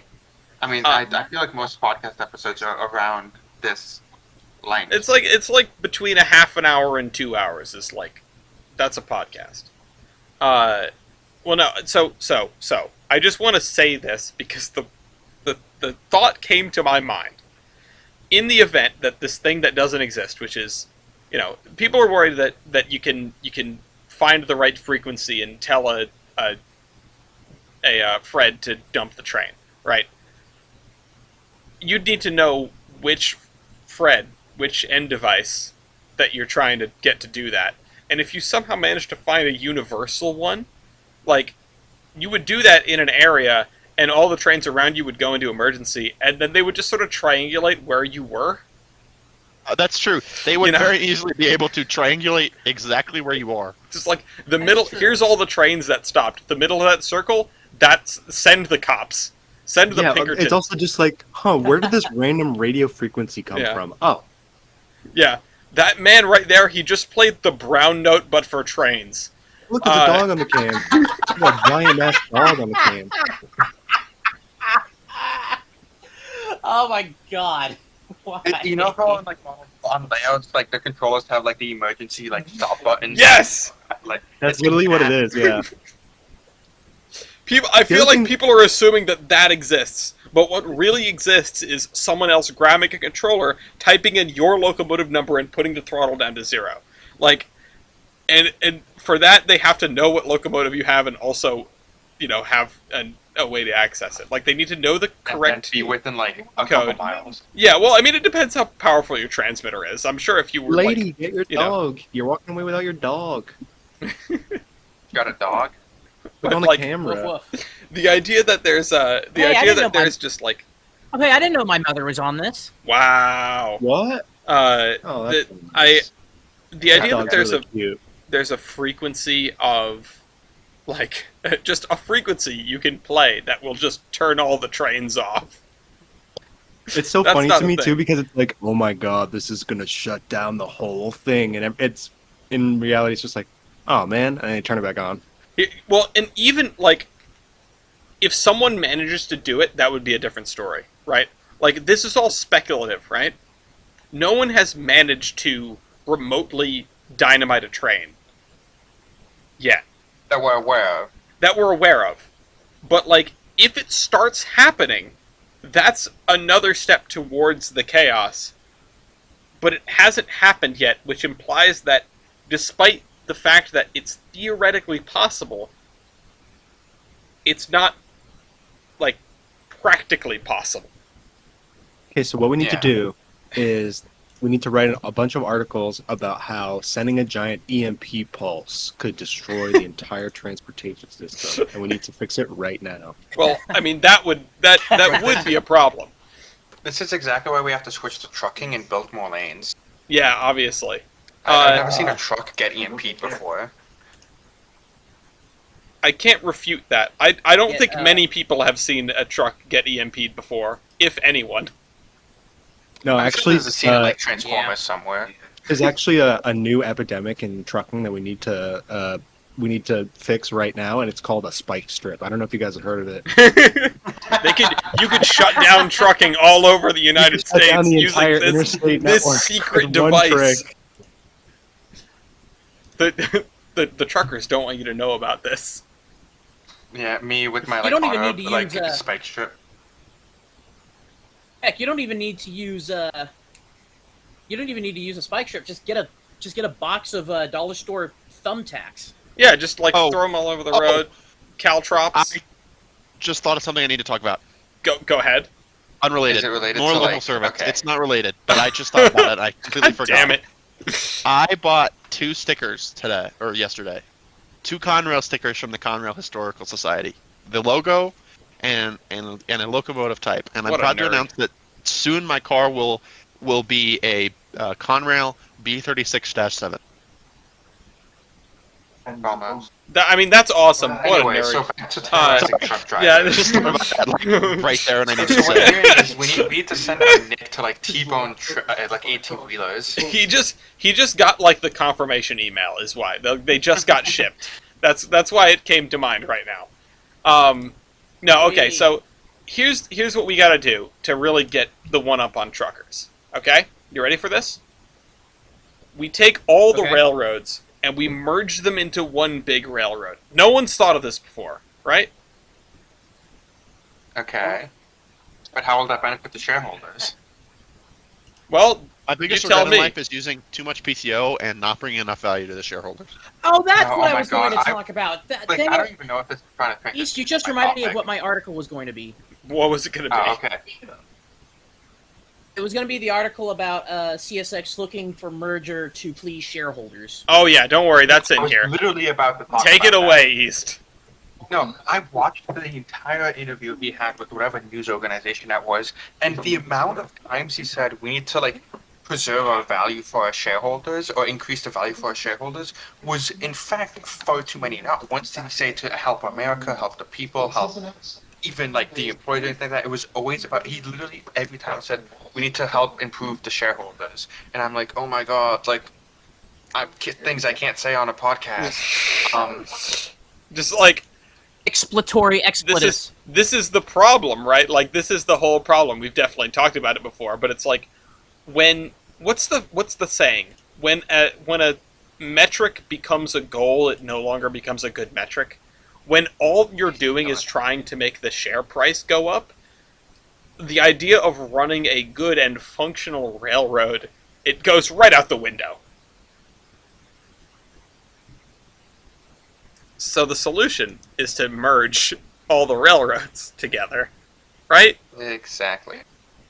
So everyone I was suffers. thinking I mean, so what? I found out that apparently BNSF and CN tried to merge in like 2003, and they were What? going to be called like the National American Railway or something like that. That is correct. No. No. They did. No, this is That is like true. a Reddit post. No, come on. That's I swear to God, that was a. That's That was it's a a real plot in thing. some No, it that's is. so ridiculous. Well, what are the ones that are being looked at right now? Like let's get into the meat of this. We have like 25 minutes before we hit 2 hours, so we could talk about this a lot. But the gist of it is the class ones are looking at what would probably end up being the last or at least the penultimate round of mergers. But we said that after the last round, Well, okay, and but here we are. yeah, but like mathematically, there couldn't be any more mergers because we would run out of railroads. Is my point. I mean, you could always merge G and W, even though like what's going to happen with these mergers is they're going to like become one mega railroad, like save the intermodal routes, and everything else is just going to become a G and W property to the point where G and W is going to become a class one. Oops, all G&W. And then what's going to happen is Interesting. like they're going to try and like UP is going to see another class one on the board, like slobber its mouth like the Sonic GIF, and like buy back G and W or something like that. The So- G&W is actually going to purchase everything, and then it's going to convert it all to Australian loading gauge, so that we can use they can use the Oh, same yeah. equipment. The 3 mile long iron ore trains. What do you Yeah. have? So Oh, here's what I think is going to happen. As the expert of nothing, I do think they will reach an agreement for the merger. I think that Well, that's yeah, going to come they- this week. They put out a thing literally a couple hours ago saying they expect to reach an agreement by the end of the week. Which I assume by the end of the week means next week because it's Sunday, but like wait, who is expected to reach an agreement? UP NS and UP are expected Yeah, to this reach came an out like agreement on a literally merger a few hours ago. That's this week. insane. That's insane. Because that's something the CSX interview said is like, yeah, they've been in talks for months apparently, and it just now got out. However, I think they will reach an agreement and try to merge. However, I do not think the merger will go through. I would be surprised if it does, but not that surprised. I feel like I if agree. it does go through, like the other two are gonna have to merge too. I Like They feel will. like they're choosing a very opportune time for a company to do a mega merger. yeah, that's fair. Yeah. They can get away because with I think anything right now. I think they just approved some giant FCC like merger on in the FCC. Paramount. Whatever the other one is. Yeah, like, and that was apparently like super rushed and just like came out of nowhere as well. Yeah. However, regular mergers like that are not as heavily regulated as rail mergers are. Yeah, real. Michael Shortline, I think, a wonderful video. When BNSF and CN tried to merge in the 2000s, UP threw such a hissy fit that they had the entirety of the rules for how mergers get set forth to be so like such a pain in the ass to actually be able to like fulfill Right. that like it became impossible for the mergers to happen, with the exception of the exception of KCS, because KCS was explicitly left off the document. Yes, KCS and CP got a much. So imagine all the fiasco that went down with KCS CP/CN, and remember that they were exempted from the strict merger requirements. Yeah, So and like the key thing about them, likelihood. sorry to talk over you, Nick. Okay. Yeah. Is that like the thing is it has to increase competition. That's like the main thing. And how do you increase competition by merging railroads together? And so, realistically speaking, there will be plenty of shippers. Basically, every class 1 that is not named Norfolk Southern or Union Pacific will fight it tooth and nail. Every class 1 will fight it tooth and nail. Several shippers. It's got to get through the government. It's got to get through the shareholders, be approved by all the shareholders. It's got to do all of these things. And that's a process that will take for a railroad this size, will take probably 3 to 4 years to really fully complete before the STB finally issues a final approval. Well, So, Oh dear. The other thing is that I saw. Oh, I didn't saw, but in Trolline's video, he quotes a statistic: 57% of shippers disapprove of the merger. However, of that 57%, at least this is how I understood it. Of that 57%, 39% would change their opinion to they would approve of the merger if they got special incentives from the railroads, okay. whatever that means. I mean, so it means if you bribe me, I'll change my mind. But Yes, what I mean- it really means, I think, is like, hey, if you made service suck less as a consequence of this merger, it would be great. You know, that's fine. If what comes of this merger is a better situation for me, the rail shipper, you know, and that I think is important. The monopolies thing. All of the class 1s have local monopolies anyway. Not completely. Not totally completely over their entire coverage network. UP and BNSF have a lot of places where they can fight. But, like, in general... I mean, like, that's true, but if you're a shipper located on the BNSF rail network, your option is BNSF. Exactly. And that's it. And that's not going to change if BNSF is a quarter of the country, half of the country, or the whole country. You're still stuck with one guy, and that's it's not like if your customer. So let's say I'm a shipper, and my railroad is on the BNSF, and my customer's on the BNSF. I'm not gonna BNSF, hand this car off to the UP for most of its journey, and then we're gonna hand it right back off to the BNSF somewhere else. Yeah. It's just gonna stay on the BNSF.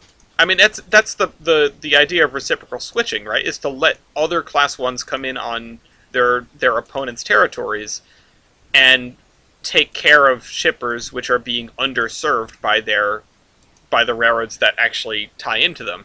But the problem is everyone's after the shareholder value, so nobody actually wants to do the good job.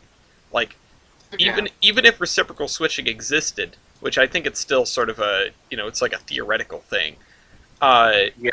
Even if it existed, really exists, I don't think any of the class 1s would be like angling to pick up more customers by being the better shipper, because they already don't do that with their own customers. The reality is of modern railroading. They don't care. Oh yeah. The reality of modern railroading. The reality of modern railroading is intermodal and UPS is all that matters. Yep. The railroads only do the rest because they have to.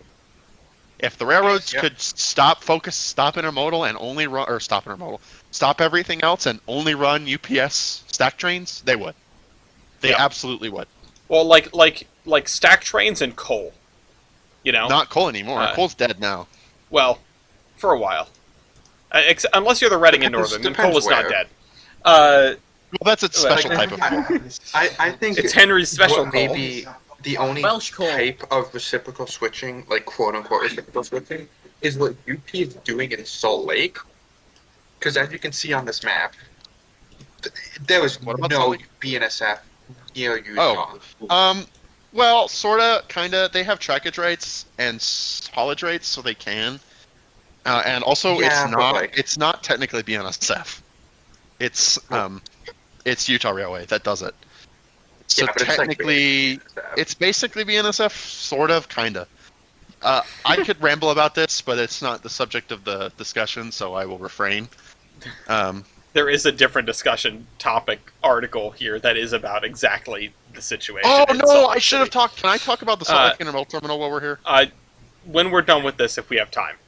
Okay. Um, Well, like, there was something else the CSX CEO said that kind of was like, that's incorrect. He said they're the only case one in Florida, very clearly forgetting that the Jacksonville. I mean, okay, for all intents and purposes, they are. NS kind of just runs to Jacksonville and then fucked off. And it's getting half a share. half a share, yeah. No, so they said these merger talks have been going on for months, right? Yeah. The episode of Merger Mania where I got to play with Heist, or where Heist got to play Merger Mania, came out 6 months ago. Just for context. I'm not saying that they stole our idea like Walters did, but they might have. If you told me Walters directly stole your idea, I would believe you. Like, and the thing is that, like, Just like the Roundhouse podcast. you know, this, I wonder, like, even if this doesn't, like, even if BNSF and CSX somehow, like, agree to split the differences and, go through with this, the Canadian roads are gonna fight. The Canadian railroads and If this BNSF happens, and the Canadian CSX roads are going will be to the big one. absolutely get destroyed. Well, so will They- CPKC, because if that's one fluid system, there would be no Canadian interchange. road. Well, okay. Yeah. I mean, I was talking more the KCS side, but still. Yeah, I mean, the KCS is also just going to be, because KCS is primarily, well, not primarily, but like very much take stuff from one railroad to the other. But if everything becomes one railroad, there's no point. So, yeah, Well- the KCS side definitely takes advantage of the fact that the NS and the UP have to interchange, and they don't. What were you trying to say, Yeah, Miles? or like CSX and anywhere else. Well, okay, hang on. What's the point being made about KCS and interchange? It's like a shuttle. It's almost like a shuttle short line. It's a funnel to Mexico more than anything else Yeah. these days. That is true. I thought something else was being said because I was about to say because KCS I think pretty much interchanges with most, if not all, of the other class ones because they're Yeah, basically dead every center. class They one. run dead They center United interchange- States. Yeah, they interchange with every class one. Chicago. Kansas City actually. And they New hit Orleans. CSX somewhere in In like, New Orleans. in New Orleans, and yeah, they hit also CSX. in Alabama. Louisiana. They got But- they and got also St. Louis. BNSF. They've got Union Pacific on the west, and then they got NS and CSX on the east. And then if there's another class one I'm CN forgetting that isn't Canadian everywhere. National. Who cares about CN? they hit CN in Memphis and New Orleans. For context. The idea that I've the been- idea that they're And going to Chicago. reach an Not agreement Memphis. is insane to me. I mean, I can't wait to see 4014 on the Horseshoe Curve. Is all I'm saying. Like the other thing is that, like, how will this affect Amtrak? How will this affect? Yeah, Poorly. Amtrak is going to be another one that'll really fight it. We briefly Yeah, mentioned because Metra I think in this Amtrak would conversation let it earlier. slide Yeah. if they got like actual like guaranteed like priority and stuff like that, as opposed to what they But have they won't. now. Well, Yeah. they But, get they'll get it, but like they won't. They'll say they get it, and then they'll just not get it. Yeah, But they won't. simply the class ones will just lie and say, "Oh, of course, absolutely." And I mean, then they get it Amtrak- now, right? Yeah, Technically? Amtrak will be like, Yeah, "But you're you supposed broke to have the it now." agreement," and UPNS will be like, "Take Oh, me to my court then." What are you going to do about it? Yeah. I mean, we all know Uh, UPNS is just going to become UP. UPNS. UPNS. I mean, yeah. Like It's realistic, just- I don't know what BNSF and CSX are going to do. They may just readopt the like Pan American, not Pan American. Yes! It's National Pan American American, Railway, or yes. whatever they wanted to do. But NS is just gonna get gobbled by UP, and the farmers are gonna be so mad when the DNH Heritage Unit gets patched for UP. Actually, Yes, I'm actually you're right, I will totally be. totally in That favor of this, WBT40X, if only to piss off foamers. Yeah. Well, Yeah. no, because on the video the news organization posted about CSX or whatever. Oh my God! Every single comment was like, block the merger or something like that. Now, I'll be honest. Transcontinental I'll be honest, mergers I don't really have understand. kind of. This has been inevitable since 1996. And Since 1970s, the 70s. this is yeah, Since true. when was the first railroad in America? Yeah, the When was B&O, wait? When was UP made again? Wasn't it the Baltimore and Ohio in the 1820s? 1864. Yeah, no, the Ever you know since the ever since Yellow ever Plague since touched the this Baltimore and land. Ohio's crab crawled onto the beach and evolved into a locomotive, um, which is the one instance of something evolving away from a crab. But it was inevitable that it would own a transcontinental railroad under one roof, and I mean we had that a couple of times. We did have the time when the government owned all the railroads. We can go back to that. Based Call in it true? Yeah, Conrail. World War One. Yeah, World War One. I feel like the funniest outcome is not call it Pan Am, but to just like adopt Conrail. Call it British Rail. Nationalization. New England Rail or Except something Yeah. maybe like we'll that. do it worse. Just call it the Trump train, and then they'll be all for it. Yeah. No. Call it Something that I joked about, like they just have to rename Texas High Speed Rail to like Trump High Speed Rail, and they would give it like $1 billion Before that. in funding overnight. Okay, unfortunately, that would be true. Yeah, I mean, then Yeah, they're that gonna didn't just case rename matter. the next president like every highway sign Yeah. or whatever. Yeah, or it would Yes. turn into Mexico, where every incoming Mexican president is canceling the last Mexican president's railway projects and making their own. Which is just the exact same thing with like a different name. Yeah, it's like when my mom was down there for the eclipse, and she's like, "Oh, we're talking about this Maya train," and I was like, "Stay away!" Yeah, no, what's gonna happen? The next president's gonna get elected. He's gonna CDH his T's and be like, "No, we can't be having this," and then like import, like, Astellas or something like that. I can't wait. And I can't wait gonna for get rid the, of those and like import like stuff from like South America, like or like Europe or something like that. I have a- Gonna I import have a- PDVs. I have a news article for this. The tangential relation: the Caltrain F40s are getting shipped to Peru. They're already Oh, yeah, in that's right. Peru. They're going. Yeah, There, I have They, there's a picture of one.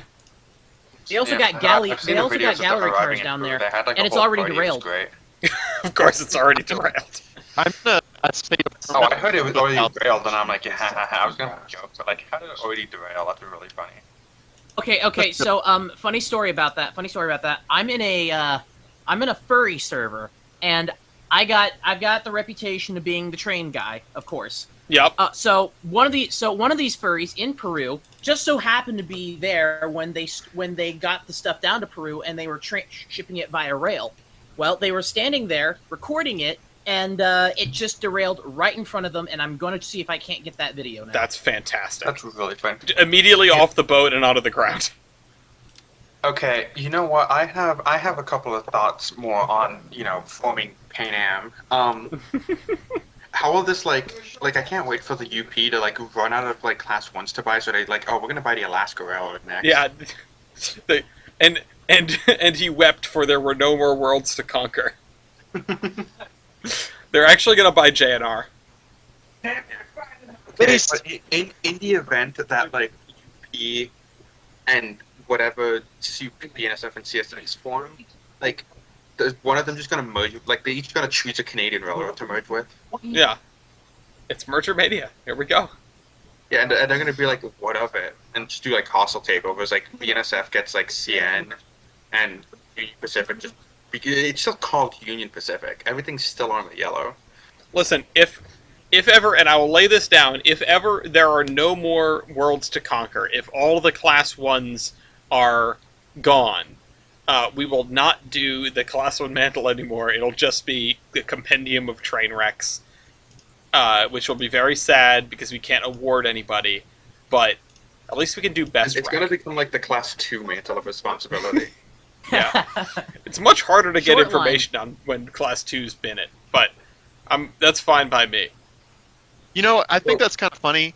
Class 2s, I think, are probably the hardest railroads to get news out of. Because they're big enough, like if a Class 3 derails in the middle of a town, it's news, right? Yeah, it's the most Yeah, like, important the thing that's entire happened in that is, town. Like, yeah, But if a exactly. Class 2, if the Reading and Northern derails in, like, bumfuck Pennsylvania, nobody gives a shit, and there's not going to be any articles written on it. I've seen. I can tell you, during my time on the A&M, I've seen more. I've seen the most derailments I've ever seen, and literally no one knows about them except me and whoever else happens to be riding that day. and even then they might forget it in the next 3 days. Oh yeah, So I the mean, So they PNW only is- they so far they only live on my camera reel. Yeah, everybody talks about the P&W all the time. Every time something happens on the P&W, which is Oh my! P&W. I feel like the only time that I heard about something happening on the P&W is when you told me about it. Oh, see, I see like news, like local news articles about it, like because they've derailed like 3 or 4 times in the past like couple years. Fantastic. Well, and it's never been anything crazy, right? You know, it's just like, oh, they put some cars on the ground over here. Yeah, usually in Valley Falls. Yeah. Yeah. Like whenever a class 2 derails, it's never like what a class 1 does. It's usually like, oh, we like pick the switch and there's like 1 car on the ground. Speaking of picking switches, oh my god, did y'all see the FL9 that derailed? Yeah, that Yes. was Yeah. that Oh, yes. happened during that was breaking news during last podcast. Oh, damn. During Yeah, during. Because what? yeah, like people were posting the video of it in the little group that I have with the of like the folks that I know in Southern New England, mostly Providence Northern members, and they were like, "Look at this," and yeah, no, yeah, the FL9 I do have an article for this. I'll just briefly say, it has sustained significant damage. That sucks. Yeah, it really sucks. It's a real shame. Partly because it derailed, and the FL9s are weird because they've got that 3-axle rear truck, 2-axle lead truck. Real life Boco. Yeah, exactly. And it picked a switch, and it probably did very rude things to that rear truck. I hope they can get it back on the rails because there are only a handful of operating FL9s, and 2 of them are in Texas, and we don't count them. So, go If you're like, if you go go ahead. to Cape Cod. Cape Cod is your best chance to go see an operating FL9. I need to go ride the Cape Cod Central again. It's been a long time. But What? What? What did you say? I said or Texas. Or no, They no. are I Texas. just said we don't count that. Yeah, but they They are. go to the all Naugatuck. They have them they have one at the Naugatuck, don't they? Well, that's the one they just deja vu'd across a switch and busted Oh, up right. real bad. Yeah. I mean, hey, monthly I mean, reminder hey, that think the of it this FEC way, owned at an least- FL9 before. I mean, hey, think of it this way. At least the spirit of the New Haven lives on. I mean, that's fair. They didn't go through the back wall of a roundhouse, though. That's the real spirit. Maybe Doug Riddell would have something to say about that. If they had, if what happens is they raise a bunch of money for the FL9's restoration, and then somehow it disappears, and then the owner of the museum gets like a new in-ground pool, then the spirit of the New Haven lives on. Questions about that, but I'll ask. It's the New after. Haven, don't worry. The New Haven is the thing they're most famous for is embezzlement. What? Yeah. Holy shit. That's what's his name? Just gutting the company and then going to jail. Patrick McGinnis. Really? Yes, he was halfway through doing it at the Boston and Maine when it all caught up to him. Yeah. I'll say I'm not the authority on this thing. I just know that's the reputation that precedes him. Oh my god. Yeah. I do wonder what main lines will be abandoned or like traded off. Like a lot of people are saying like the Wabash is gonna get like given to BNSF or like CSX or whatever they form, or like the BNSF line into Birmingham is gonna be given to like UP or whatever. So it'd be very interesting if some. No, they wouldn't give that to UP because NS already runs to Birmingham. There was some They- line in like the southeast they want to give it to like a different way or something. I just don't think this merger is going to happen. I don't think so either. But again, I've not thought a lot of stuff that has happened during this administration, and it has happened. And So we're only like 12% of the way in. It's entirely possible that the review process for this merger takes it all the way through the end of this administration. That's sort of my thought, is that the review process will probably take well into the next administration. Yeah, and The thing is God that, knows like, what that's going to they've look already like. set a precedent of not caring. So there is a very good chance they're like, hey, we want to do this, and then in like 2 months we have Mega UP. I mean, Yeah, I mean, I guess that's fair. that's true, but I do agree sort of with your assessment, Nick, of like there are enormous guide rails on this entire process that were put there by the railroads. I mean, particularly UP, but like now they've got to contend with the bed they made and sort of see, see if they can weasel through their own red tape. This FL9 Miles, this one that ended up in Florida. Is this the one that was in that story of the axle count being off? Uh, Because I can't think of another example of an FL9 going down there. well, the thing is, that one was in Patch McGinnis, and that was in the 70s. This is in Amtrak's Phase 3, which based, by the way. Best phase. Well, Yes. I'm stuck between Phase 3 and Rainbow Era, but anyway, if that's in Phase 3, then that definitely did not get that. That's definitely not the same one. Fair enough. Or, I was well, going to say... wait. Well, I don't. Well, well, what was the routing between Beech Grove? Well, no, because Beech Grove and the Empire State does not correlate. what is Big this? Bros in I don't think so. Indiana. How about that? I don't Yeah. think so. That's what the FBC one became. I don't know where this is. That's... where? What? This looks like Canada. Oh, Quebec. Okay. Media land. There we go. I'm a GeoGuessr. Haha. My funny GeoGuessr Canadian, skills. Go sleep in your igloo. Uh, That's the same engine in like the weirdest Conrail Penn Central FL9 patch I've seen. I don't hate that scheme. can I please talk about the Salt Lake stuff? Yeah, okay, Go ahead. yeah, I'll let, as a treat. So And that's all for this episode, no. everybody.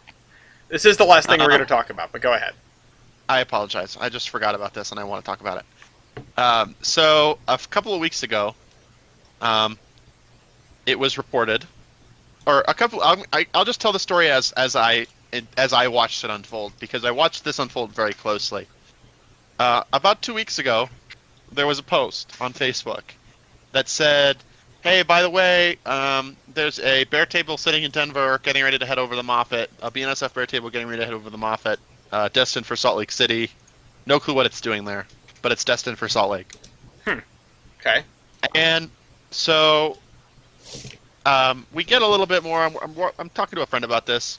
We hear a little more, and eventually we hear that this is from a friend of a friend of a friend. This is where it's going.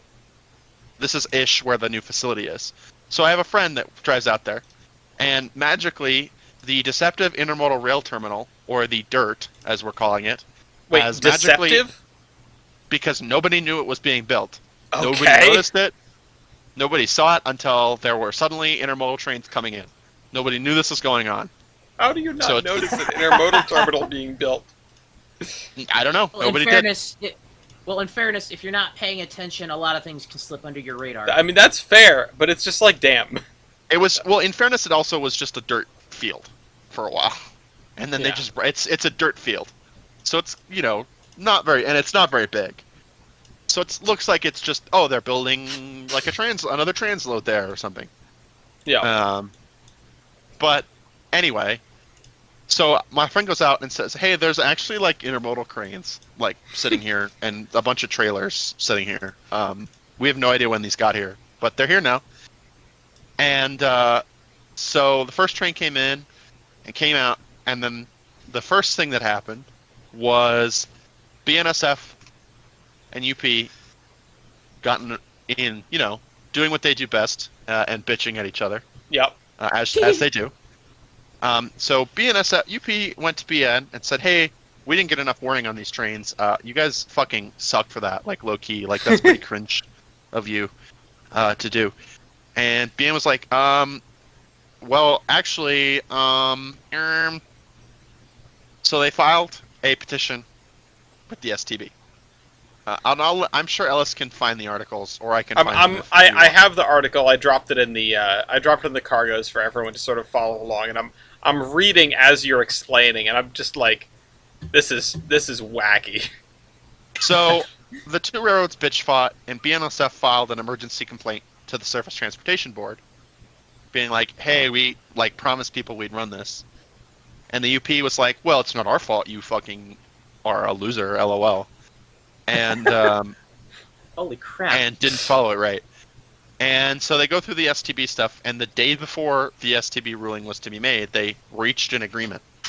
Okay, so now hold on. BNSF Hold on. No, sorry. You finish your thought. I just have bits from this article that I have to question. So go on.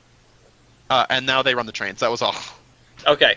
And they ran the first BNSF, train in and out this weekend. BNSF yesterday asked federal regulators for an emergency order directing UP to permit it to begin operating trains this week for customer CMA CGM via the former Western Pacific, which BNSF dubs the Northern Route.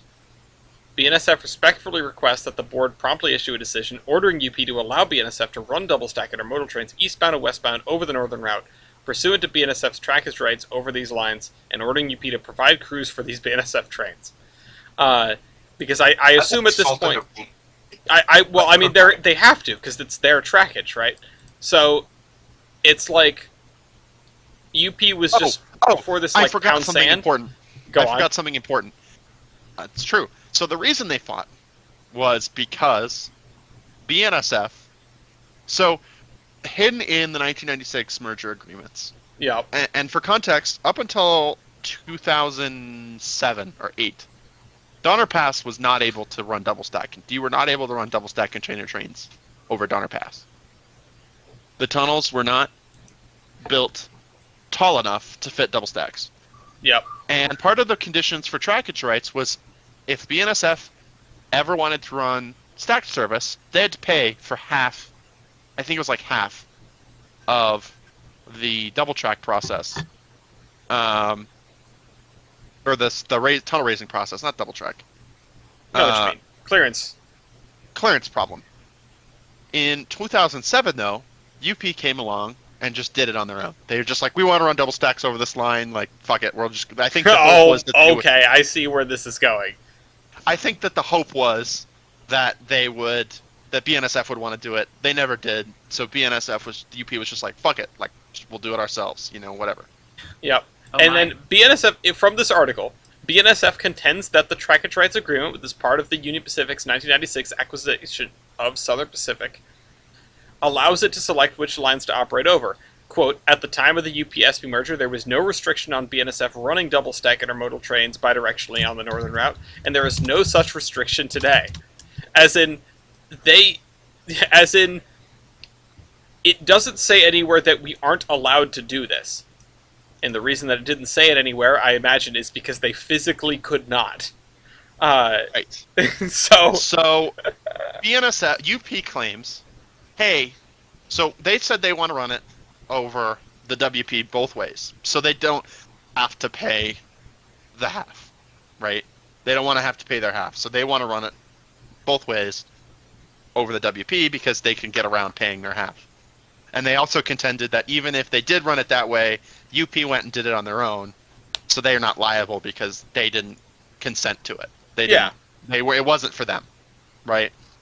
Well, UP returned it and said, hey, well, we actually sometimes, not very rarely, but we actually run these routes bidirectionally, where trains going up the Sierras eastbound take the 1% super not flat WP, and trains coming into California going downhill take the incredibly steep and very much not flat Southern Pacific. So UP said, that's fine, we don't have an issue with you running these trains, but you have to follow our bidirectional rule, which, oops, by the way, means you actually have to pay us $10 million. Then they're just like, that's just how it is, man. We support it, but... Wow. All right. So they're saying, so BNF is saying so Union Pacific, Union Pacific has this arrangement whereby eastbound trains go one route and westbound trains go the other, right? Right. And BNSF is saying, like, we don't want to follow that, and there's nothing that says we have to follow that, because there's nothing in the agreement that says that we had to do that, and the reason there's nothing in the agreement that says that is because this was a non-issue in 1996, because the tunnels They didn't run it tall enough. bidirectionally in 1996. And beyond that, like, and I love this just hits the nail on the head. By refusing to allow BNSF to run its double-stack intermodal trains on the eastbound over the northern route, UP is blatantly attempting to disrupt the business of BNSF and its intermodal partners, and to recoup UP's lost contribution from that intermodal business by forcing BNSF to pay for one half of the costs UP unilaterally incurred when it took steps to increase the clearances of the Donner Pass Tunnel. So, as in, sort of just as you explained it, UP decided to spend its own money on this project because BNSF just never felt like chipping in. And now UP is saying, well, because we spent our own money on it, we get to control what you're doing. And BNSF is saying, nuh-uh, where's that written down? Basically, yes. This is hilarious. And so they came to an agreement. So they had their arguments to the STB, and the STB said, well, we need a little bit more. And the day before they were supposed to release their stuff, it came out that they had privately reached some sort of agreement. I'm assuming that BNSF has to pay a little bit, and they'll figure it out. But clearly they've reached an agreement because they're running the trains now. They ran one in last week, and it ran out yesterday. I'm so glad we ended with this, because this is so funny, and it makes anything that happens with this merger thing so much funnier that they're already in a tiff. Oh dear. It was and imagine the amount of shit that happened because BNSF wanted to run an intermodal train. Now scale that up to the first transcontinental merger ever, and you start to understand why it's going to be very difficult. Yeah. So UP this was like a 10-day process. This whole thing unfolding took 10 days, which is lightning fast in this world. Yeah. So UP is going to get NS, which means BNSF is going to get CSX, which means Basically. that we're going to see BNSF in Maine, which is interesting. Yeah. I'm just trying to you're think damn about right. all the cursed crap that's going to happen. Or you don't get UP in. We're going to get UP through the Hoosick Tunnel. You're gonna get UP leaders through the Hoosick Tunnel. That's Oh, the thing, God. is I fully expect UP to just stay UP after they absorb NS. It will be. Yeah, it will be But I just also UP. fully expect BNSF and CSX to come up with some name, Yeah. some fancy name, like North American Railways or something like Yeah, that. but if we get North American Railways and a fancy new paint scheme, I would be much happier about that than more Yellow Plague. Well, what if they call it Mountain Pacific Lines? Please. I have a scheme and a numbering system and a roster for you. They should hire you. Hey, Yeah. well, hey, how you about? should also file well, hey, copyright on that just in case. How about? well, hey, we can't. Go ahead. Well, okay. You're saying all this, but you can't forget the goat that is my Geotrax Pacific chief. They actually saw it coming. I Geotrax think is if you the named the international railroad cabal Pacific in charge Chief- of all the railroads. It's gonna Yes, be it is. because they're gonna force them to become the Washington Railway System. Oh no. Which is, well, you know what? There's worse Washington things they Train could Team. think. Anyway, Yeah. So everywhere I look, I get more doomed. I feel more despair. Me when my main road is a class 2, which is relatively safe because it's owned by the Mexicans. I had to uninstall all of my social medias. I kept scrolling. listen. Scrolling. The train stuff, it doesn't really matter. They already suck. It can't get worse. Well, He says, knowing full well it could Well- forward. Let's Never not. say never. It can't get worse. It can definitely get funnier. Don't tempt fate. Pulls an NS and surveils like 50 like hazmat cars in like downtown New York, then then we'll have a talk. You know, First all right, place that's- is that's- NS row. just wait until they start dynamiting their rivals' trains because they found the codes. No, you see, I It all comes full circle. All right, we got to wrap this podcast up. I already mentioned how I have to turn the trading card machine back on, so that's pretty much all I have to say for maintenance away. Things are trying to pick back up. Tomorrow, if I remember to, I'm going to release the first episode of a new series, which is sort of looking forward to a new game that's coming out. I'm going back and playing one that I really haven't gotten to yet. So keep an eye out for that if I remember. And otherwise, latest train on Amtrak. Oh, Ellis, I'm did you already look at the looking. map? I already Fuck. looked. I had to look the map earlier, so I God can't damn play. it! I had to look. I know it was before I You was. should on the have said something podcast. earlier. It was before I I was on the podcast. when I pulled the map open, I went, "There's got to be a problem with those Jillies." I bet. I wanted to see where 3 was before I was on the podcast. Nerd. Southwest lit. Oh, Go ahead. that was gonna be my guess. The Southwest Chief. Number 3 or number 4?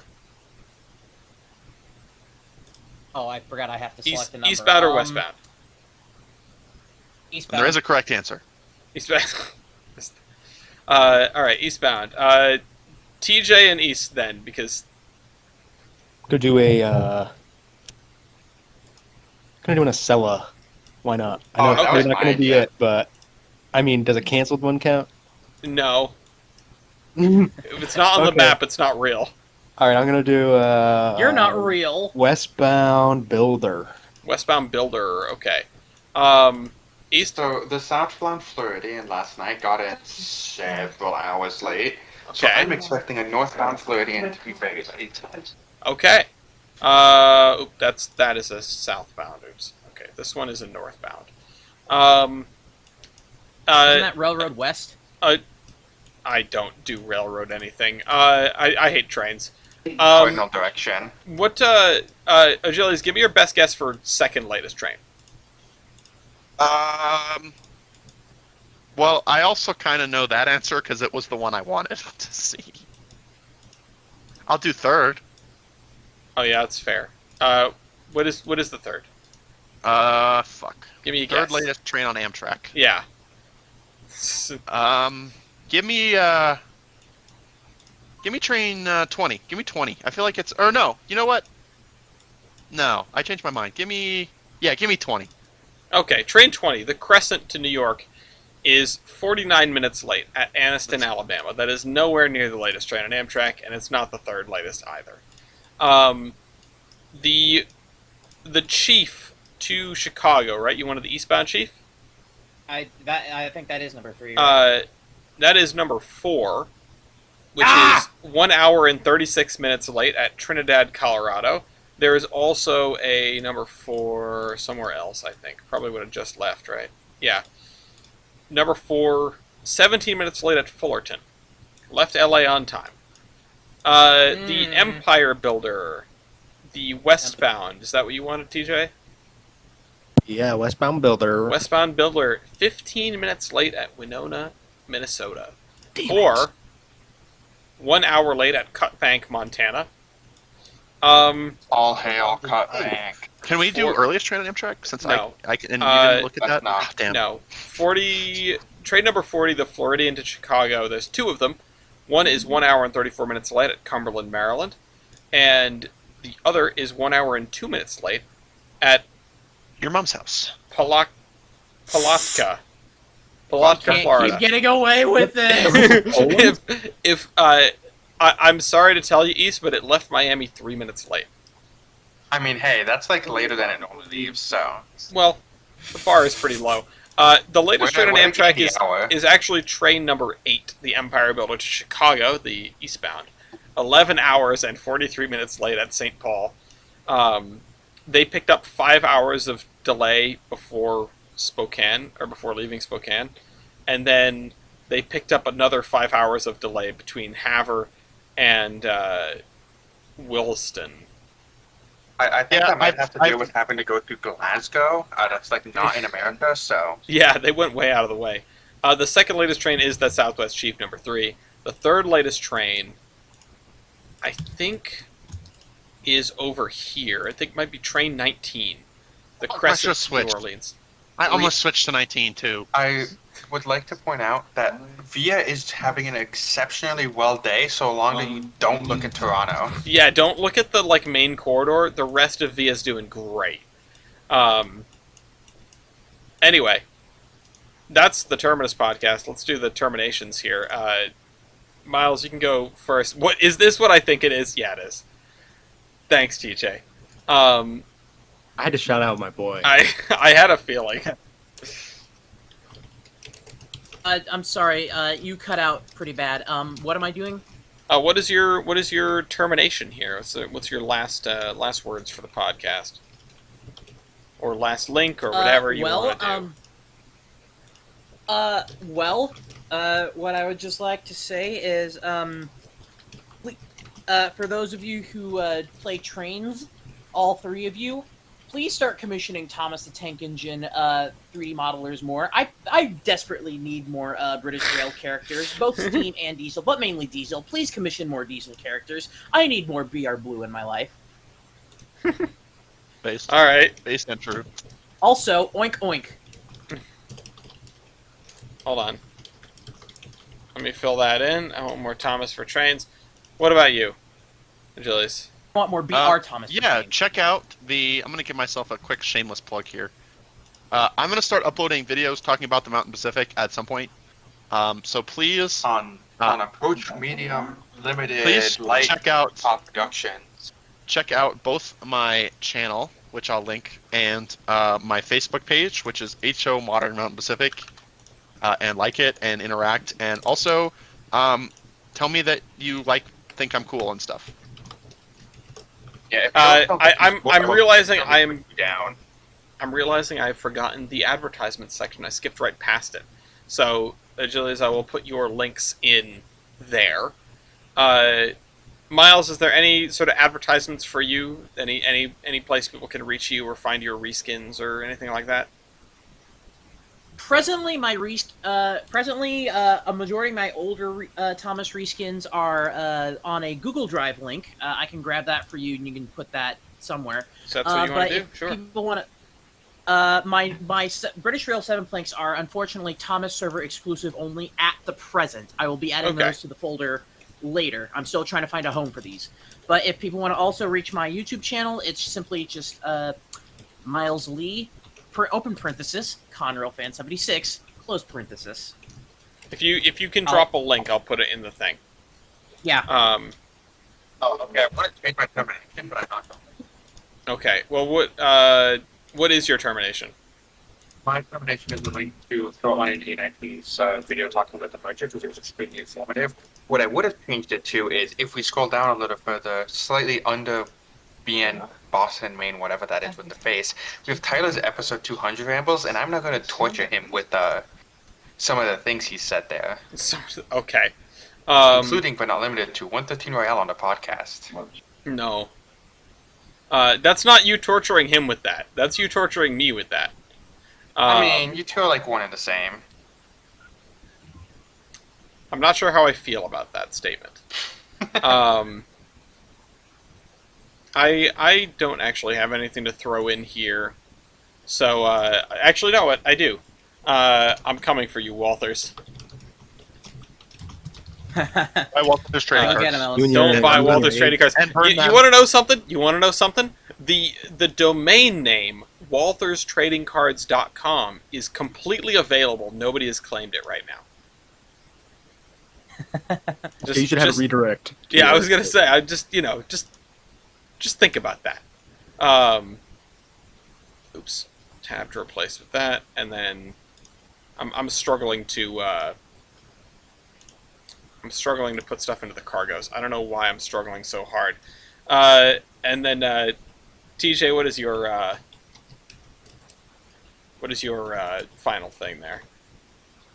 Yeah, I just want to give a shout out to probably the best show that's currently being produced, currently on streaming. You can find it on Paramount Plus. The writer and director of the hit show Yellowstone has directed a masterpiece and written a masterpiece known as Tulsa King.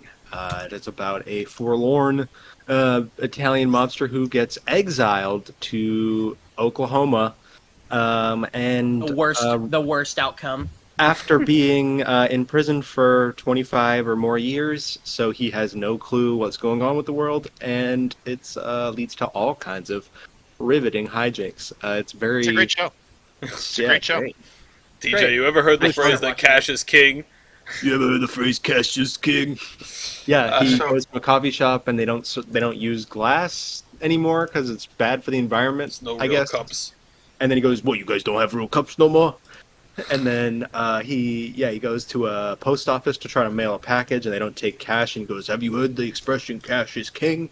And then he accidentally takes a weed edible and then talks about pronouns. And he's like, "Bang, bing, boom, bomb. You know what my pronouns are? I'm sick. Oh no, I'm sick of this shit." It's a ridiculous show. It's beautiful. It's art. It's we don't have much in this society, but at least we have the Tulsa King. Oh, I didn't mention it's Yeah. Sylvester Stallone. Which helps put a lot of the rest of it in context. Uh, Anyway. I've completely forgotten how to end this podcast now. Thanks. So if you're watching the Departure podcast, we're. Thanks for sticking with us. This was a fun episode. indeed it is. And- Very good. We will see you. You know what? We should really Oink, do oink. this every 2 weeks instead of every month. I think that would be cool. You know what? I think I agree. We should promote 1 million new new horsemen. 1 more billion. 1 more trillion. 500 horsemen. Anyway, thanks to all of you for being here with me, and thanks to both of the viewers for sticking through this. Thanks to Steve and Wes, even though we're not using your website right now, we will be. And thanks to what was this place called? Munger, Minnesota. Thanks to Munger. Thank you, Munger. For the Thank you to Munger. camera. We'll see you next week. Bye-bye. Or we'll see you in a fortnight, hopefully. Goodbye. We'll see you next month. Bye. Bye. Oink oink. Oh, in case of an emergency, call Conrail.